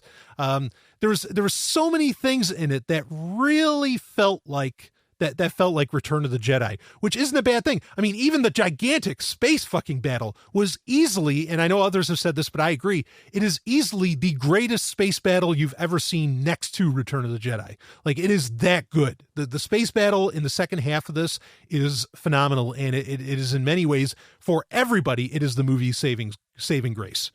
Even for the super fans, but certainly for people that are watching, like, what the hell is going on? Like, the space battle is just so intense, so well done, and so nuts. But it's a carbon copy of it. You even have, effectively, Admiral Akbar. Of course, it's Admiral Raddus instead, who is a really cool character. I really enjoyed that. But, he did everything except say it's a trap. It's a trap. Like if Raddus said that, it would, people would be like, well, holy shit. You even had, like, what happened... in Return of the Jedi, where the Executor, the Super Star Destroyer, crashes into the Death Star. Well, in this one, you have a couple Star Destroyers crash into the shield generator, around the shield gate, I should say, around the planet, and that kind of brings everything down. Like there are so many notes and cues taken from Return of the Jedi. Like, I think that this was effectively a copy of that. Now, like Return of the Jedi, though, it can't really stand on its own feet.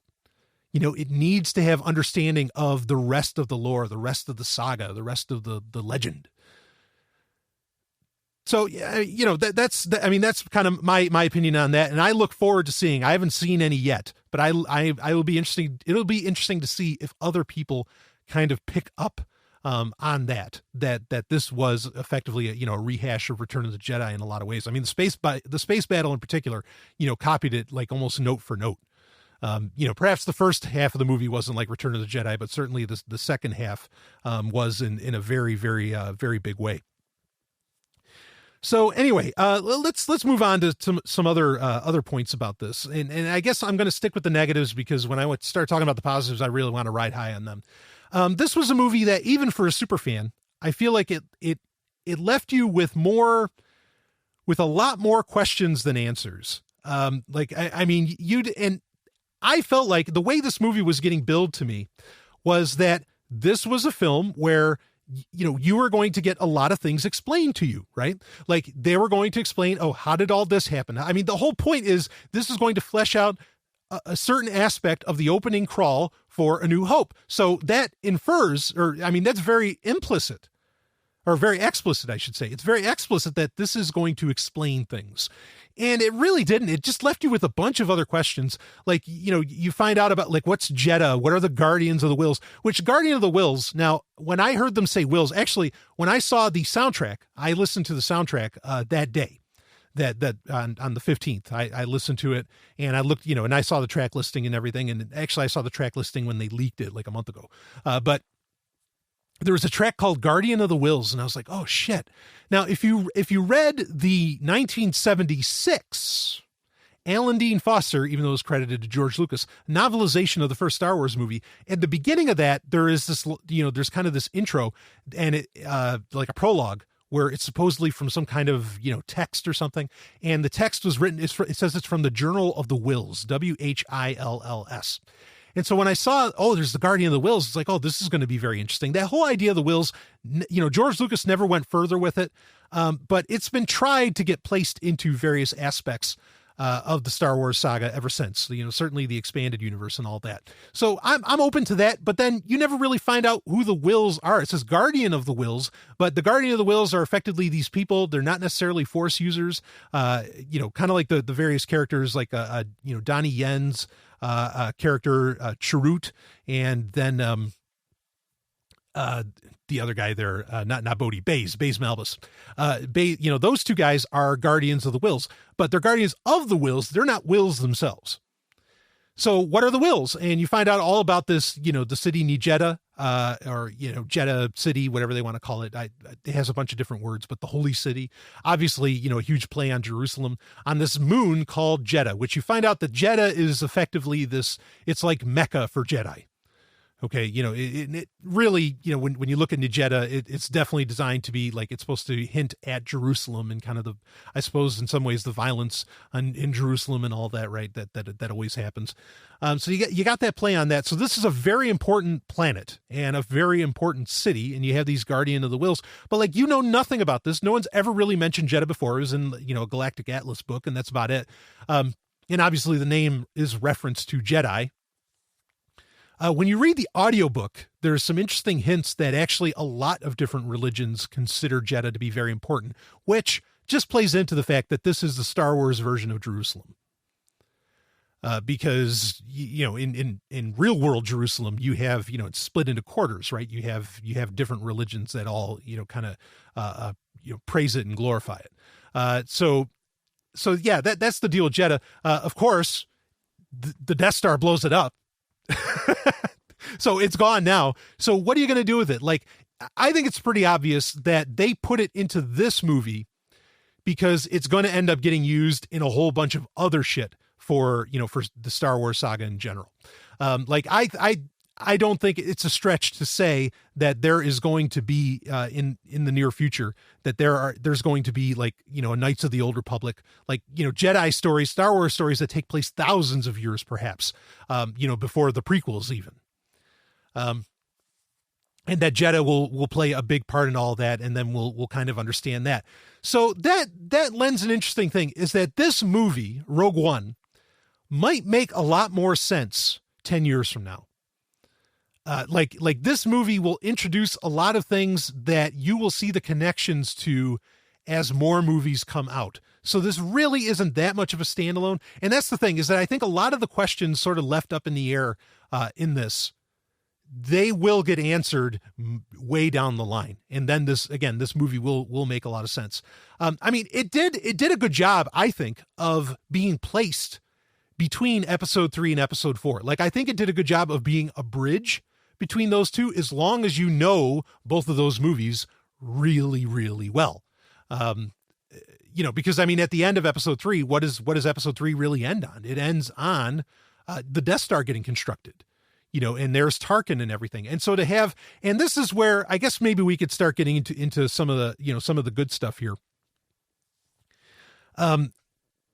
The movie really pulled off some things that were very interesting, some very interesting effects that I really enjoyed. One of the best things about this movie was the inclusion of Grand Moff Tarkin. Of course, from A New Hope, played by Peter Cushing, the great Peter Cushing. What they did in this is they pulled off what they did in Tron Legacy. If you ever saw Tron Legacy, which, talk about a great fucking film that can stand on its own, that is one of the best. And actually, I'm a little pissed at Star Wars, because I think once Disney acquired Star Wars, they canceled all their plans for turning Tron into a gigantic franchise again. And that's a real shame, because that had legs. But not coincidentally, I think that technology originally, trailblazed in Tron, in another Disney property, came to full fruition in the franchise that ended up superseding Tron, and that being Star Wars. So, where in Tron Legacy, where you had Jeff Bridges, in his character of Clue, they overlaid a young Jeff Bridges over an actor using CGI. So that way the program, as compared to Kevin Flynn, the human actor within Tron, can age. The program that Kevin Flynn created that looked like him could be forever young, would always look young. And so, you had this technology, CGI used that allowed for an overlay of a very young faced, Jeff Bridges over some kind of actor. And then, the actor could do all the voicing and everything. So they did this with Rogue One, where you have Tarkin, who is, there's an actor there, but then they overlaid the actor's face with Peter Cushing, effectively, like a slightly, perhaps even he looked a little younger. I mean, it worked. Like, it looked good. It got the point across. And I think Tarkin being in the movie was absolutely essential, especially since, again, going back to, you really got to be a super fan to appreciate this. The book Tarkin, there's just a book by James Luceno called Tarkin, which is part of the new canon of Star Wars ever since Disney took over and they rebooted the entire canon, is one of the best that they've released. And it is a fan favorite, and people love the character now. So to have him in there just made a ton of sense. It was the right thing to do. And I think doing it that way made sense too, instead of bringing in another actor, because it's going to be fun to watch this movie and then immediately watch A New Hope and just have that whole 4-hour block effectively where, you get this complete story. That would be a lot of fun. So having it look just like, Tarkin, in using CGI, even if it wasn't picture perfect, I think it was the right move. I really applaud them for doing that. So who else did they do that with? Well, I'm going to save that because there's another character that they did that with. As far as what was right with the movie, well, going beyond that, having Tarkin in it, that was the first right move to do. I thought that the action in general, this was definitely a movie it was really the first Star Wars movie that was really aimed at adults. Okay. And more so, I mean, Empire Strikes Back, I think, was kind of aimed at adults as well. And I really think Return of the Jedi was, up until Rogue One, I think Return of the Jedi was the darkest Star Wars movie. And don't talk to me about the Ewoks. Don't even complain about them. Do you understand how badass those things were? I love the Ewoks. They were cooking human beings. Did you miss that part of the movie? These are not Care Bears. Okay, they were literally putting Han Solo over a goddamn fire and they're going to roast him. Please give me okay, I guess you normally put that in kids stuff where they cook human beings. Stop. Oh, I never understand the hate for the Ewoks. Those are badass fucking creatures. Now, I mean, if you're going off the cartoons, like the animated series or even the Ewok movies, okay, maybe that's a little bit different. But if you're just basing your experience of the Ewoks, which is what most people have on Return of the Jedi, they eat humans.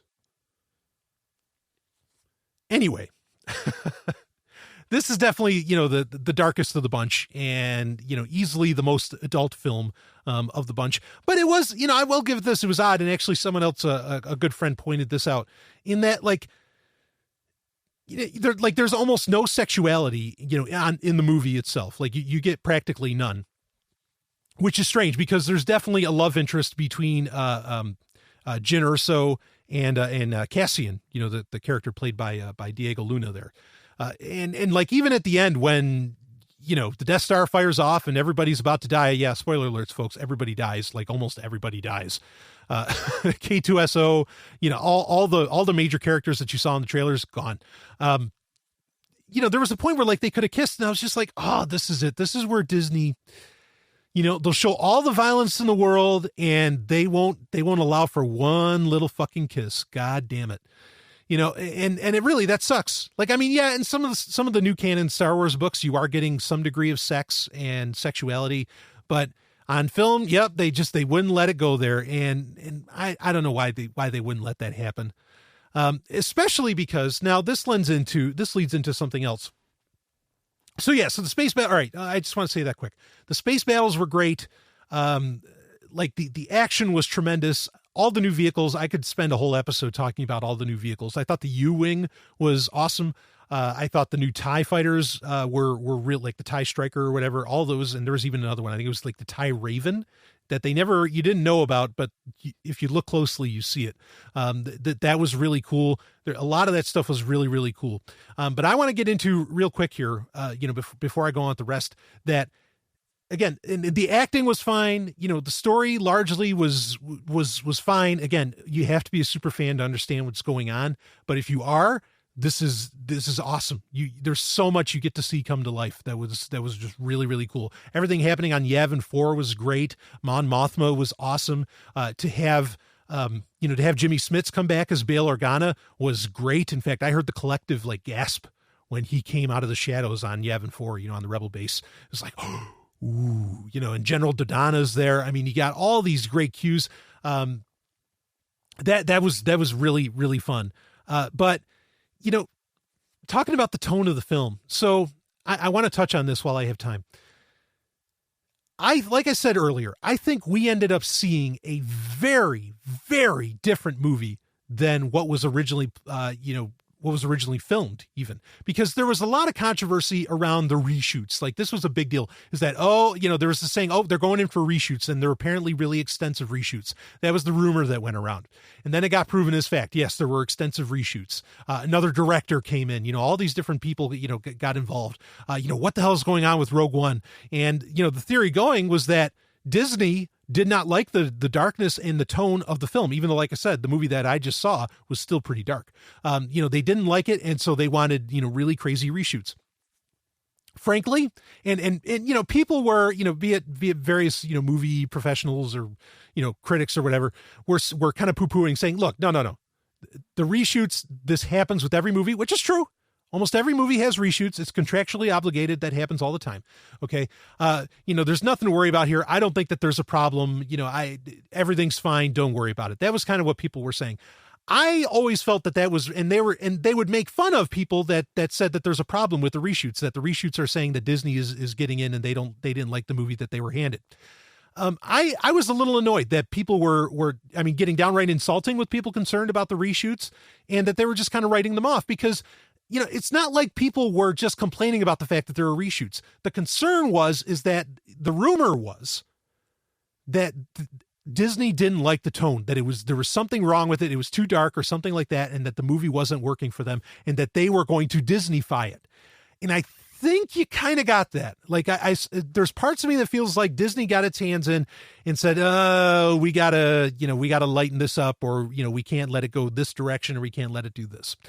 Now, my evidence for a lot of this, there's quite a bit, is that we got a very different movie than what was originally filmed and planned. My evidence is that first off, when you watch, there's 3 major trailers for Rogue One. Okay. There was the initial one that came out like over the summer, I guess. Then there was the other one that we got, I think, in September. And then there was the one we got at the end of October, beginning of November. Okay. And I mean, then there was a bunch of little trailers too, but there was 3 major trailers that we got. In the first trailer, Jyn Erso, okay, played by Felicity Jones, which she did a great job, was this really like sarcastic, very confident. Like she gives that whole I rebel thing, it's like, you're a bunch of rebels, aren't you? I rebel, like she was really like a badass. You felt like there was this real badass character being delivered there. And I thought that was cool, especially for a female lead. I think that's wonderful. In fact, there's a story I've got to get to about the alt-right in Rogue One. I don't even know if I'm going to be able to get to that. I could have done this whole episode as a review. Maybe I'll do it for Patreon content. Because a lot of people are saying, oh, this movie's feminist propaganda and all that.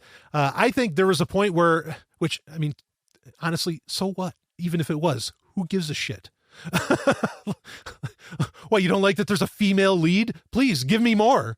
Oh, this is the one thing you can give Disney a lot of credit for, right?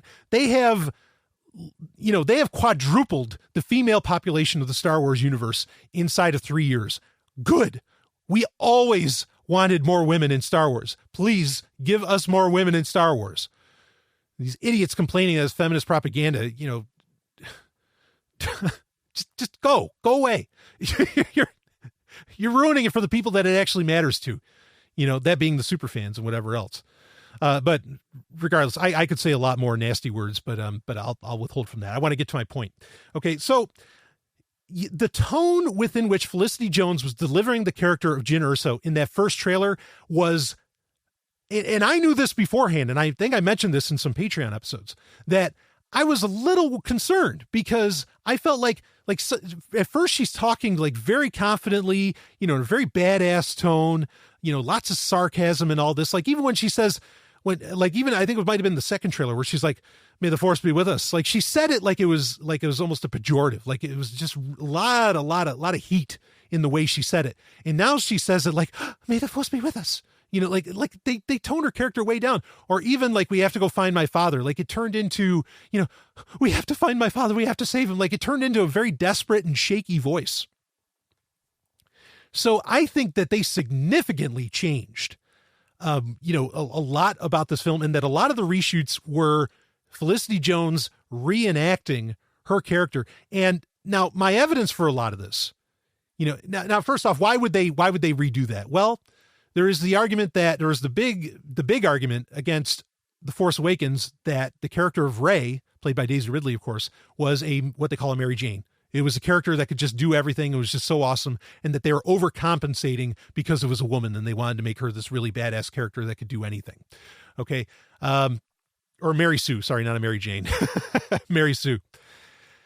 And I could believe that they were concerned that they were going to have another Mary Sue on their hands, that Disney was, with Felicity Jones, who was just going to be this badass character that could do anything. And so they toned her down to make her a little more frail. I could believe it. And honestly, look, it didn't stop shit. You still have people, you still have the alt-right complaining about it. You still have all these other people saying it's propaganda for women and blah, blah, blah, blah, blah, blah, blah. Which, oh, how terrible that there's propaganda for women. Oh, geez, we don't want that, do we? Oh, please give me more. Women are wonderful.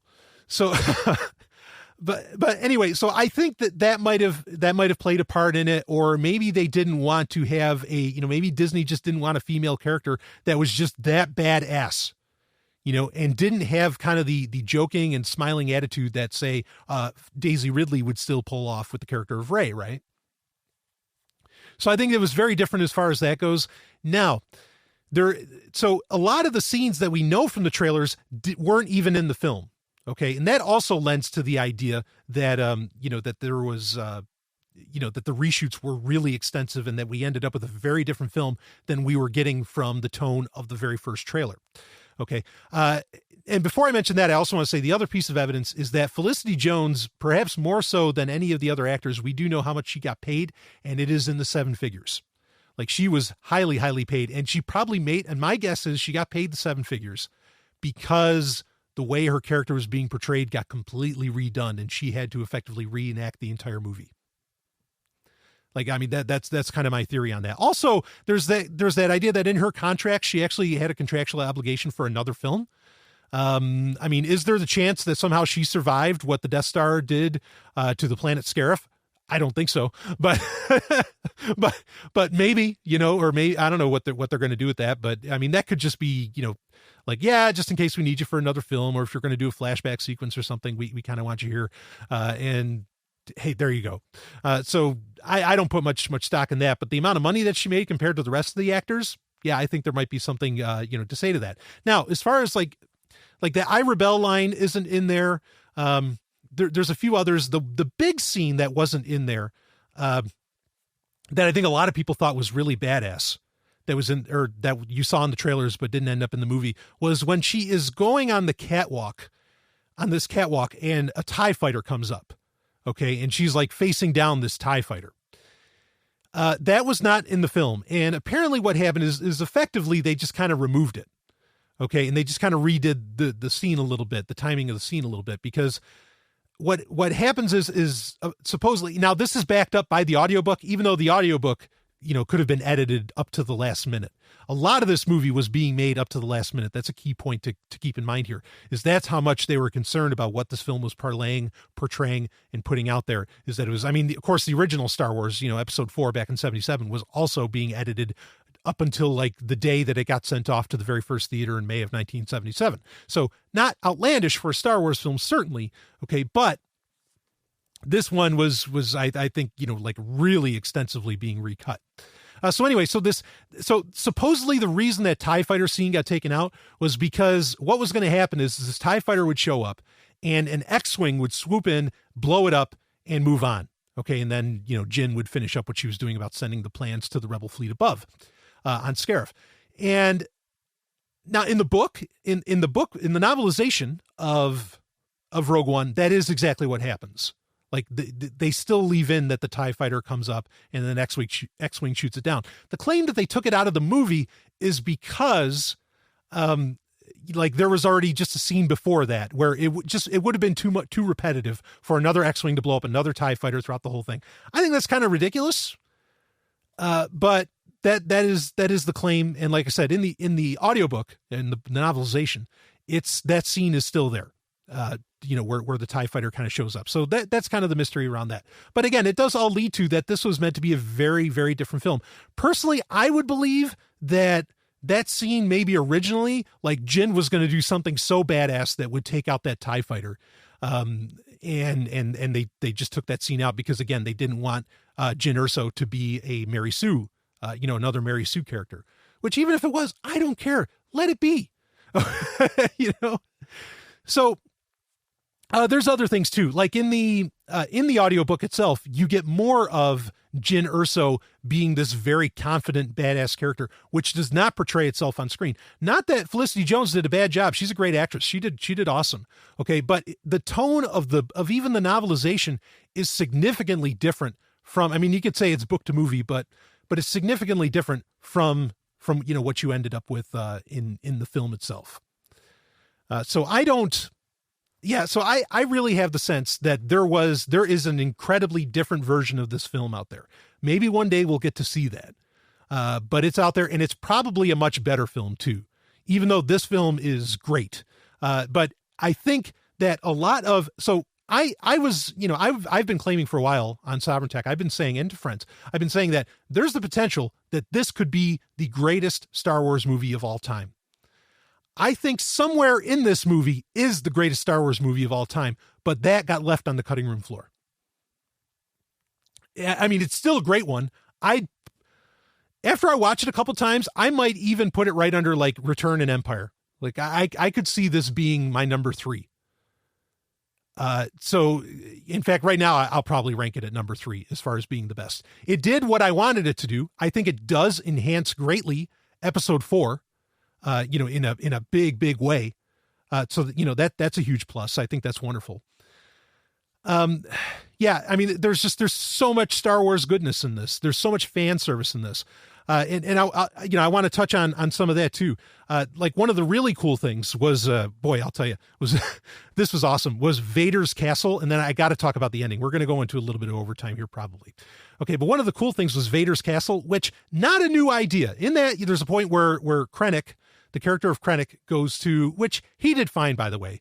I know some people are complaining that he wasn't like a baddie, he wasn't enough of a villain, but he was a villain dealing with other villains, that being Vader and Tarkin. So he did a good job of playing kind of the foil to both of them. I thought he was fantastic. Though even if you read Catalyst and even if you read the Rogue One novel, you get a lot more of Krennic and a lot more of his brilliance.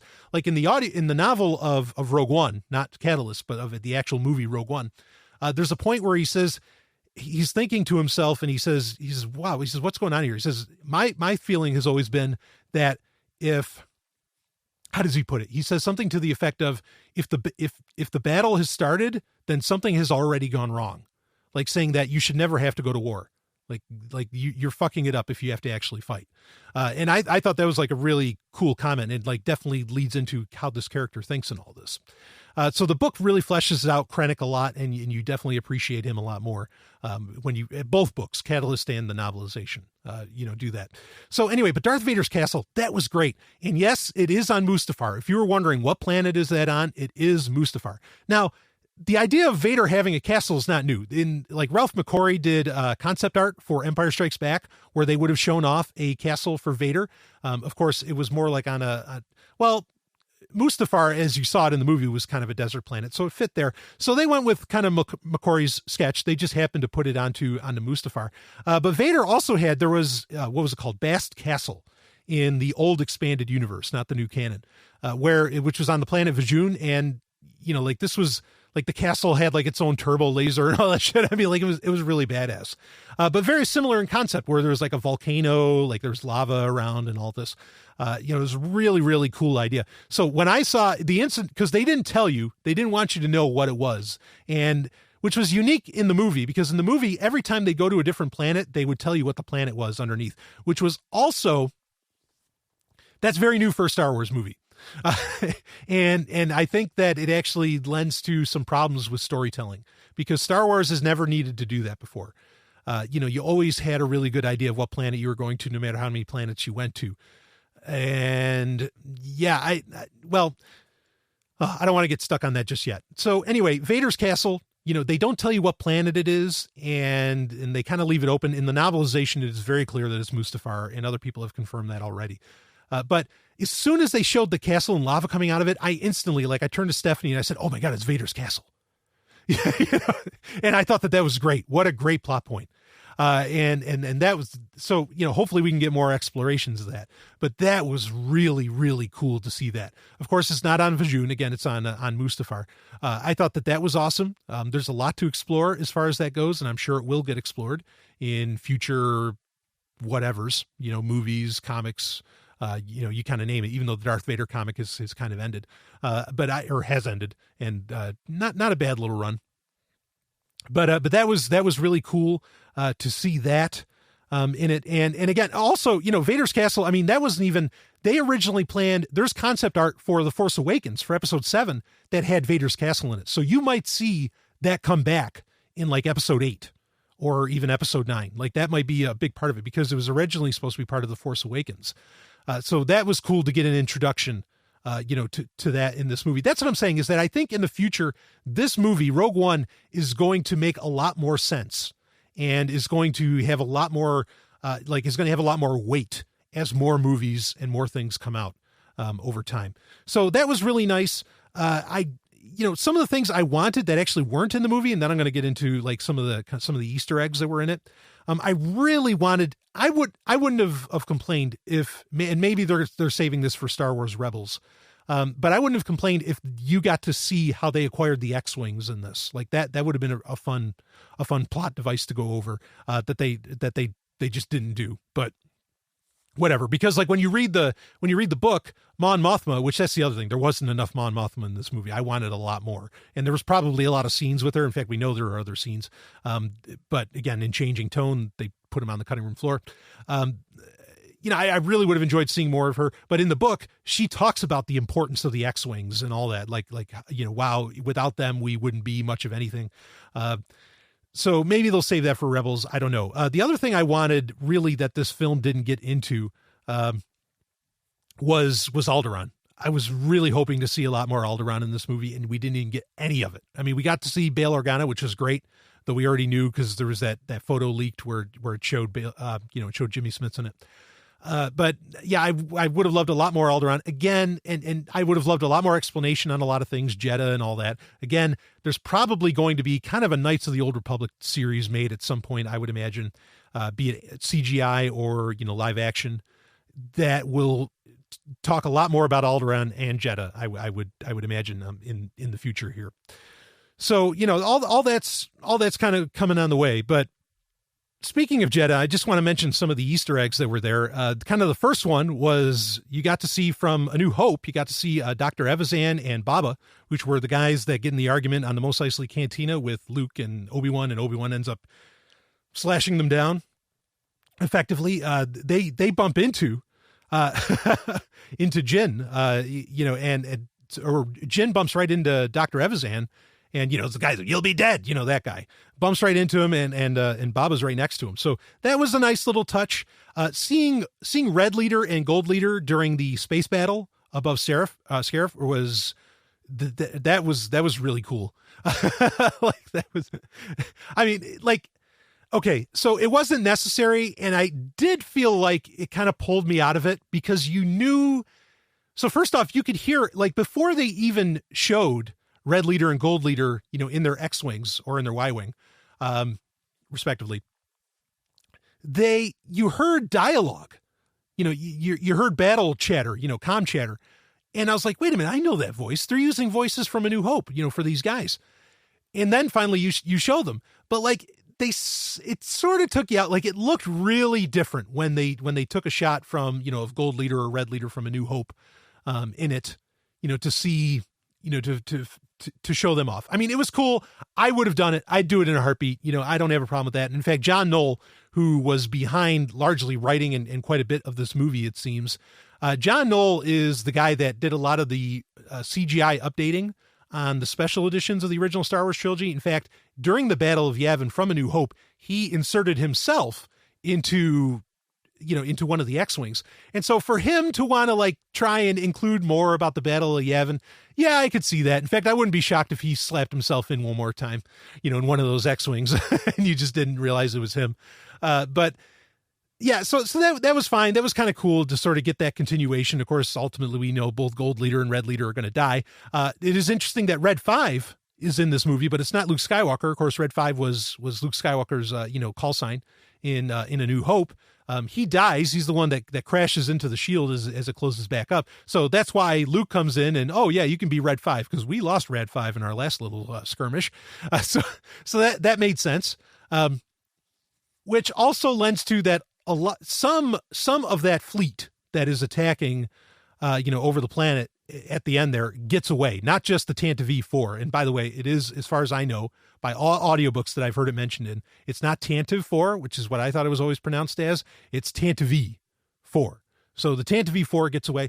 And that, I definitely, why don't we end, okay, before I end with the ending, which has to do with the Tantive 4, I kind of gave that, you saw the movie. I'm not giving anything away. But it was really cool that in that Rebel fleet that we were just talking about, the Ghost was there from Star Wars Rebels, the old VCX 100. As far as I know, that is confirmed, that is absolutely the Ghost.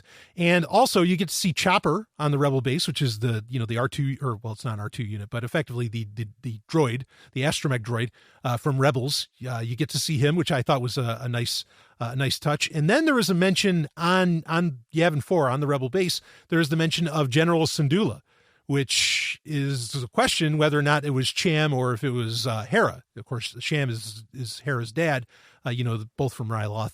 And I'm going to guess it was Hera, just based upon kind of how the movie is portraying the Rebel Alliance as being sort of a splintered thing, and Cham Syndulla would be off doing his own thing. So I don't think General Syndulla would have been Cham there.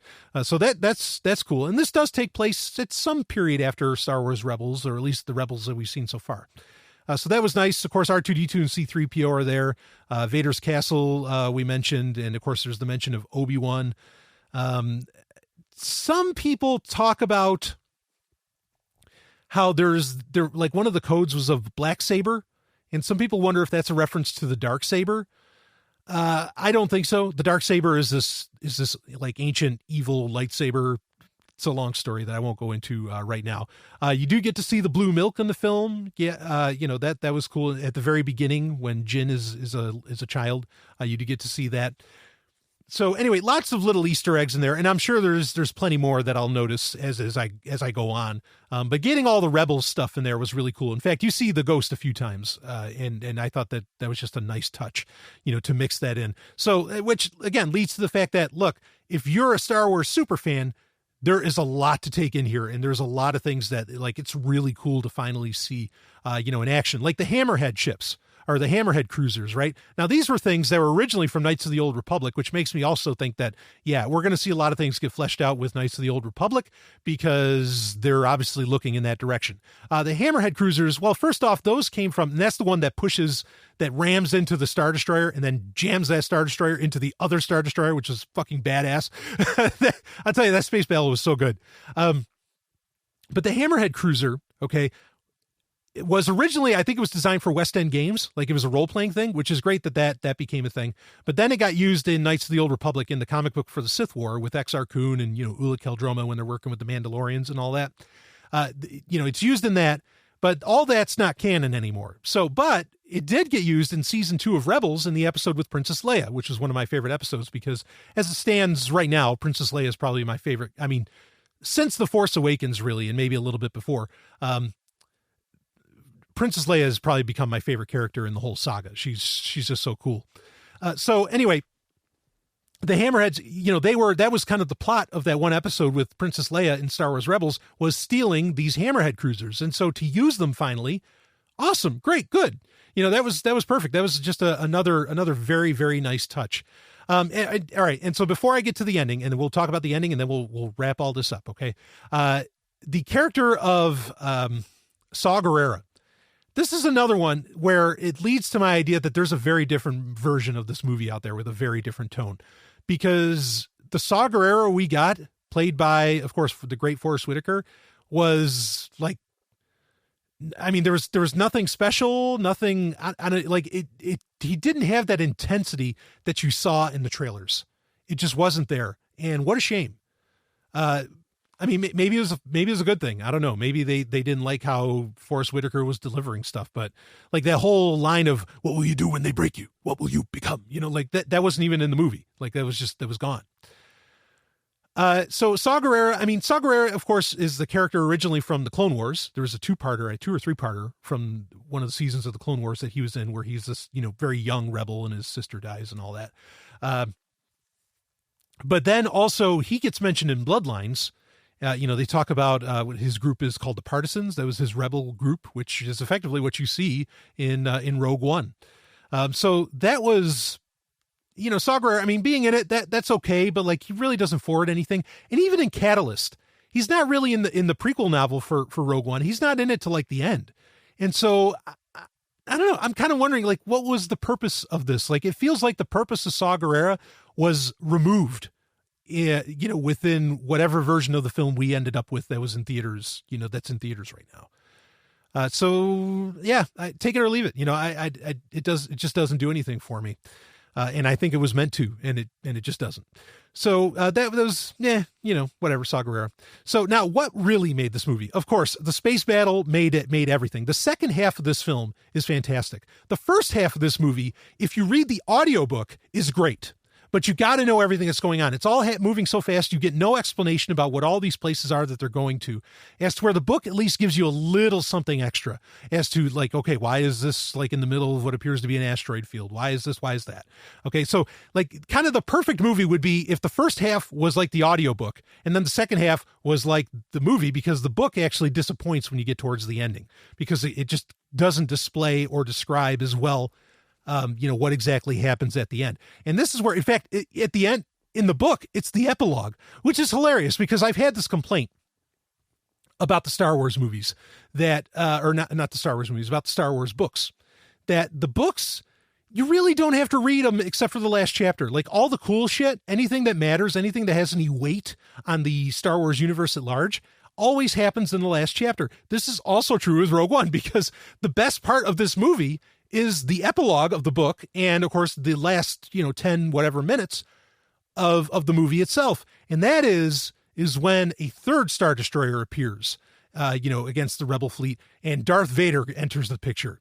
And Darth Vader boards, and Darth Vader just like, there's this scene where he just goes nuts and he just wipes out like tons of these rebels, with his lightsaber. He's force throwing them, force choking them, slashing them all over the place. It was just a badass scene. Even Stephanie was like, wow, that was awesome. And the music's good at that point. All of that just shines through, and it's really, really good.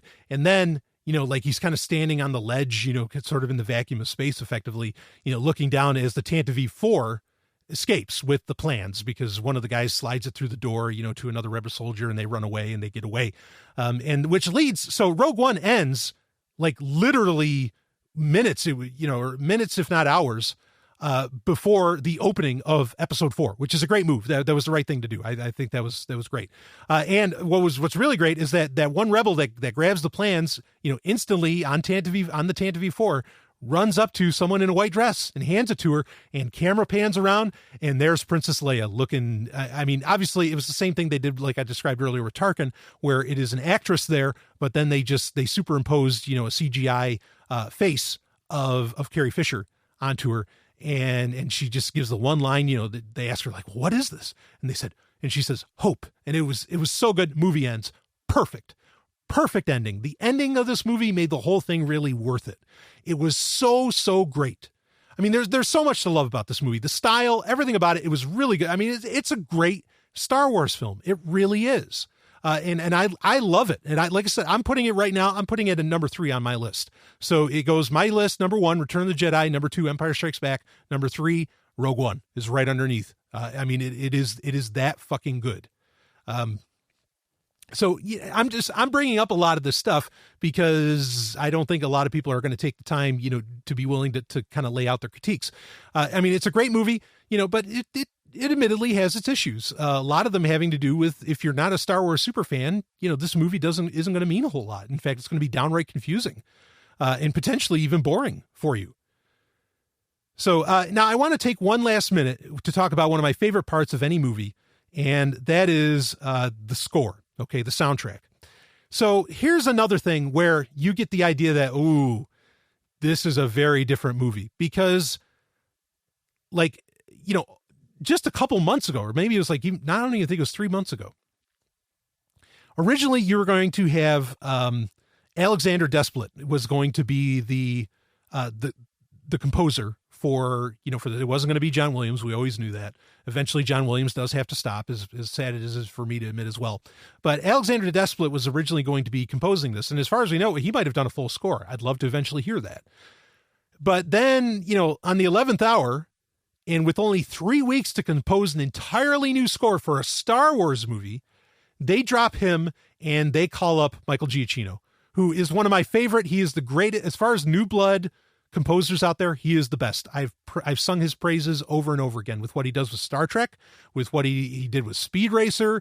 There's a laundry list of movies that he's just done amazing work with, and he's worked with J.J. Abrams all the time. So not a shock that he would get included, or he'd be first up. In fact, I really think he's going to end up being kind of heir apparent to John Williams as far as scoring Star Wars movies goes. Now, I listened to the soundtrack before the movie came out. I thought the soundtrack was fantastic. Like, I thought it was really, without the movie, standalone, it was really good. You can listen to it. It's exciting. Within the movie, a lot of people are complaining that it doesn't work. I thought it worked fine. And in fact, like some of the themes, especially the suite versions, SUITE, on the album itself of the soundtrack are really good, like Jin's suite and all that. It's beautiful music, new cues that could get used across the Star Wars universe. I think the complaint people really had isn't that Michael Giacchino did a bad job. Most people admit, boy, it sucked that he only had 3 weeks. And it's amazing what he came out with. Okay. But The concern is that they should have been using, so there's so much Imperial stuff, like and so much Rebellion, they should have been using a lot of older John Williams cues of music, a lot of old samples of John Williams. Like the Imperial March should have been played nonstop. Well, I'll tell you this, if you listen to the audiobook, they do use all that old music, and maybe that's part of why the audiobook felt so good. Listening to it, because you're picturing the action and you're getting that classic music, including the Imperial March quite a bit. But yeah, I agree with them that I would have liked a lot more Imperial March in the movie, but I don't think that the music was a problem. And I think the soundtrack stands on its own is fantastic. It is a better soundtrack by a long shot than The Force Awakens.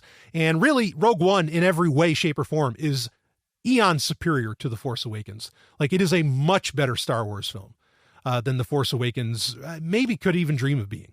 It is that good. And the music beats it. A lot of the story around it beats it. And within it, it's really good. But again, you kind of got to be that super fan to appreciate it. Anyway, I'm running way into overtime, and I have places to be. So I think I covered pretty much everything I wanted to talk about. I'm sure there's a lot more. I did have that article about the alt-right and Star Wars. Maybe I'll save that for, I don't know. I'll save it for a Q&A or something for Patreon, because it got sent to me by somebody, that I know is a patron. So anyway, there you go. Do see it. If you're a super fan, do see it, but do not get mad if somebody says, what the fuck was that all about? And don't think they're stupid. This is a movie that did not explain itself well, very, very, at all. Like, it just did not explain itself. And I'm not saying it needed to. I actually like the fact that you have to know your shit to see this and to really get all that's going on. I like getting that payoff for being a super fan, but be respectful of people that aren't, because so they'd have to consume so much content, I think, to get this. I think even if you're like a little more than a casual fan, you can still get what's going on and maybe you can enjoy it, but you really take this movie in when you're a super fan. And I personally, I love that. And I love the movie. I think it was fantastic. There's so much to like about it, so much to enjoy, a lot to critique. And I want to see one day, I want to see that other film. I want to see the real Rogue One. I definitely think we ended up with a very different movie than we were getting sold in the trailers. And I'm just going to make this comment quick. Okay. Is that, do trailers have to portray? Do lots of movies do this where there's something in the trailers that's not actually in the movie? Of course. It happened with The Force Awakens. It happens with all kinds of films. There's no doubt about that. Okay. But that has to stop happening for a lot of reasons, especially with Star Wars films, because people pick this stuff apart. And, like the trailer Star Wars should be able to stand on its own without doing a bunch of trickery in the trailers to get people on board with it. And the last thing, yes, K2SO is the best character in the movie. That everybody's already saying that, and it's because God damn it, it's true. It's really something, because a lot of the other characters, admittedly, you have a hard time getting invested in. But if you read Catalyst, you get a lot more of that. And of course, if you read the audiobook, you can definitely get into a little more depth with some of the characters. Like Donnie Yen's character was really cool and all that. And there's a lot of places that this is going to go. Disney is really taking the time while the veneer of new Star Wars, while the sheen is still on, they are not the veneer. While the sheen is still there and fresh, they are definitely doing a lot of setup that people can look back on. And I get it, and I think that's great, but I think it wears on the patience of people that aren't super fans. So, and I just want to be sympathetic to that. So go see it. Great movie. I loved it. I absolutely loved it. I will be seeing it many times over and over and over again, just like I did with Force Awakens. I've seen that already more times than I can count. I will memorize it, and I will start using quotes from it, because there's some funny shit in it. Like when, well, I won't, never mind. I won't spoil at least that part if you still haven't seen it. Let's just say it has to do with hoods on the head. But so that's enough for this week. That's enough Sovryn Tech. I went way into overtime. I'll see everybody on the other side. We'll get back to some more normal episodes here in the very near future. Like I said, see you on the other side.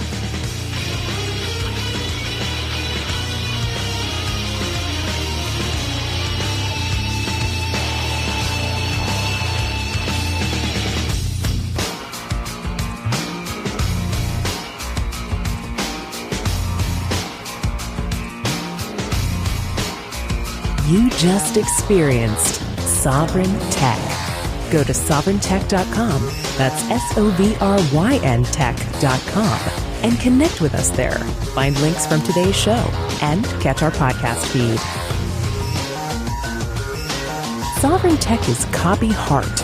Copying art is an act of love, and love is not subject to law. So please share the show however you like. Welcome to the evolution.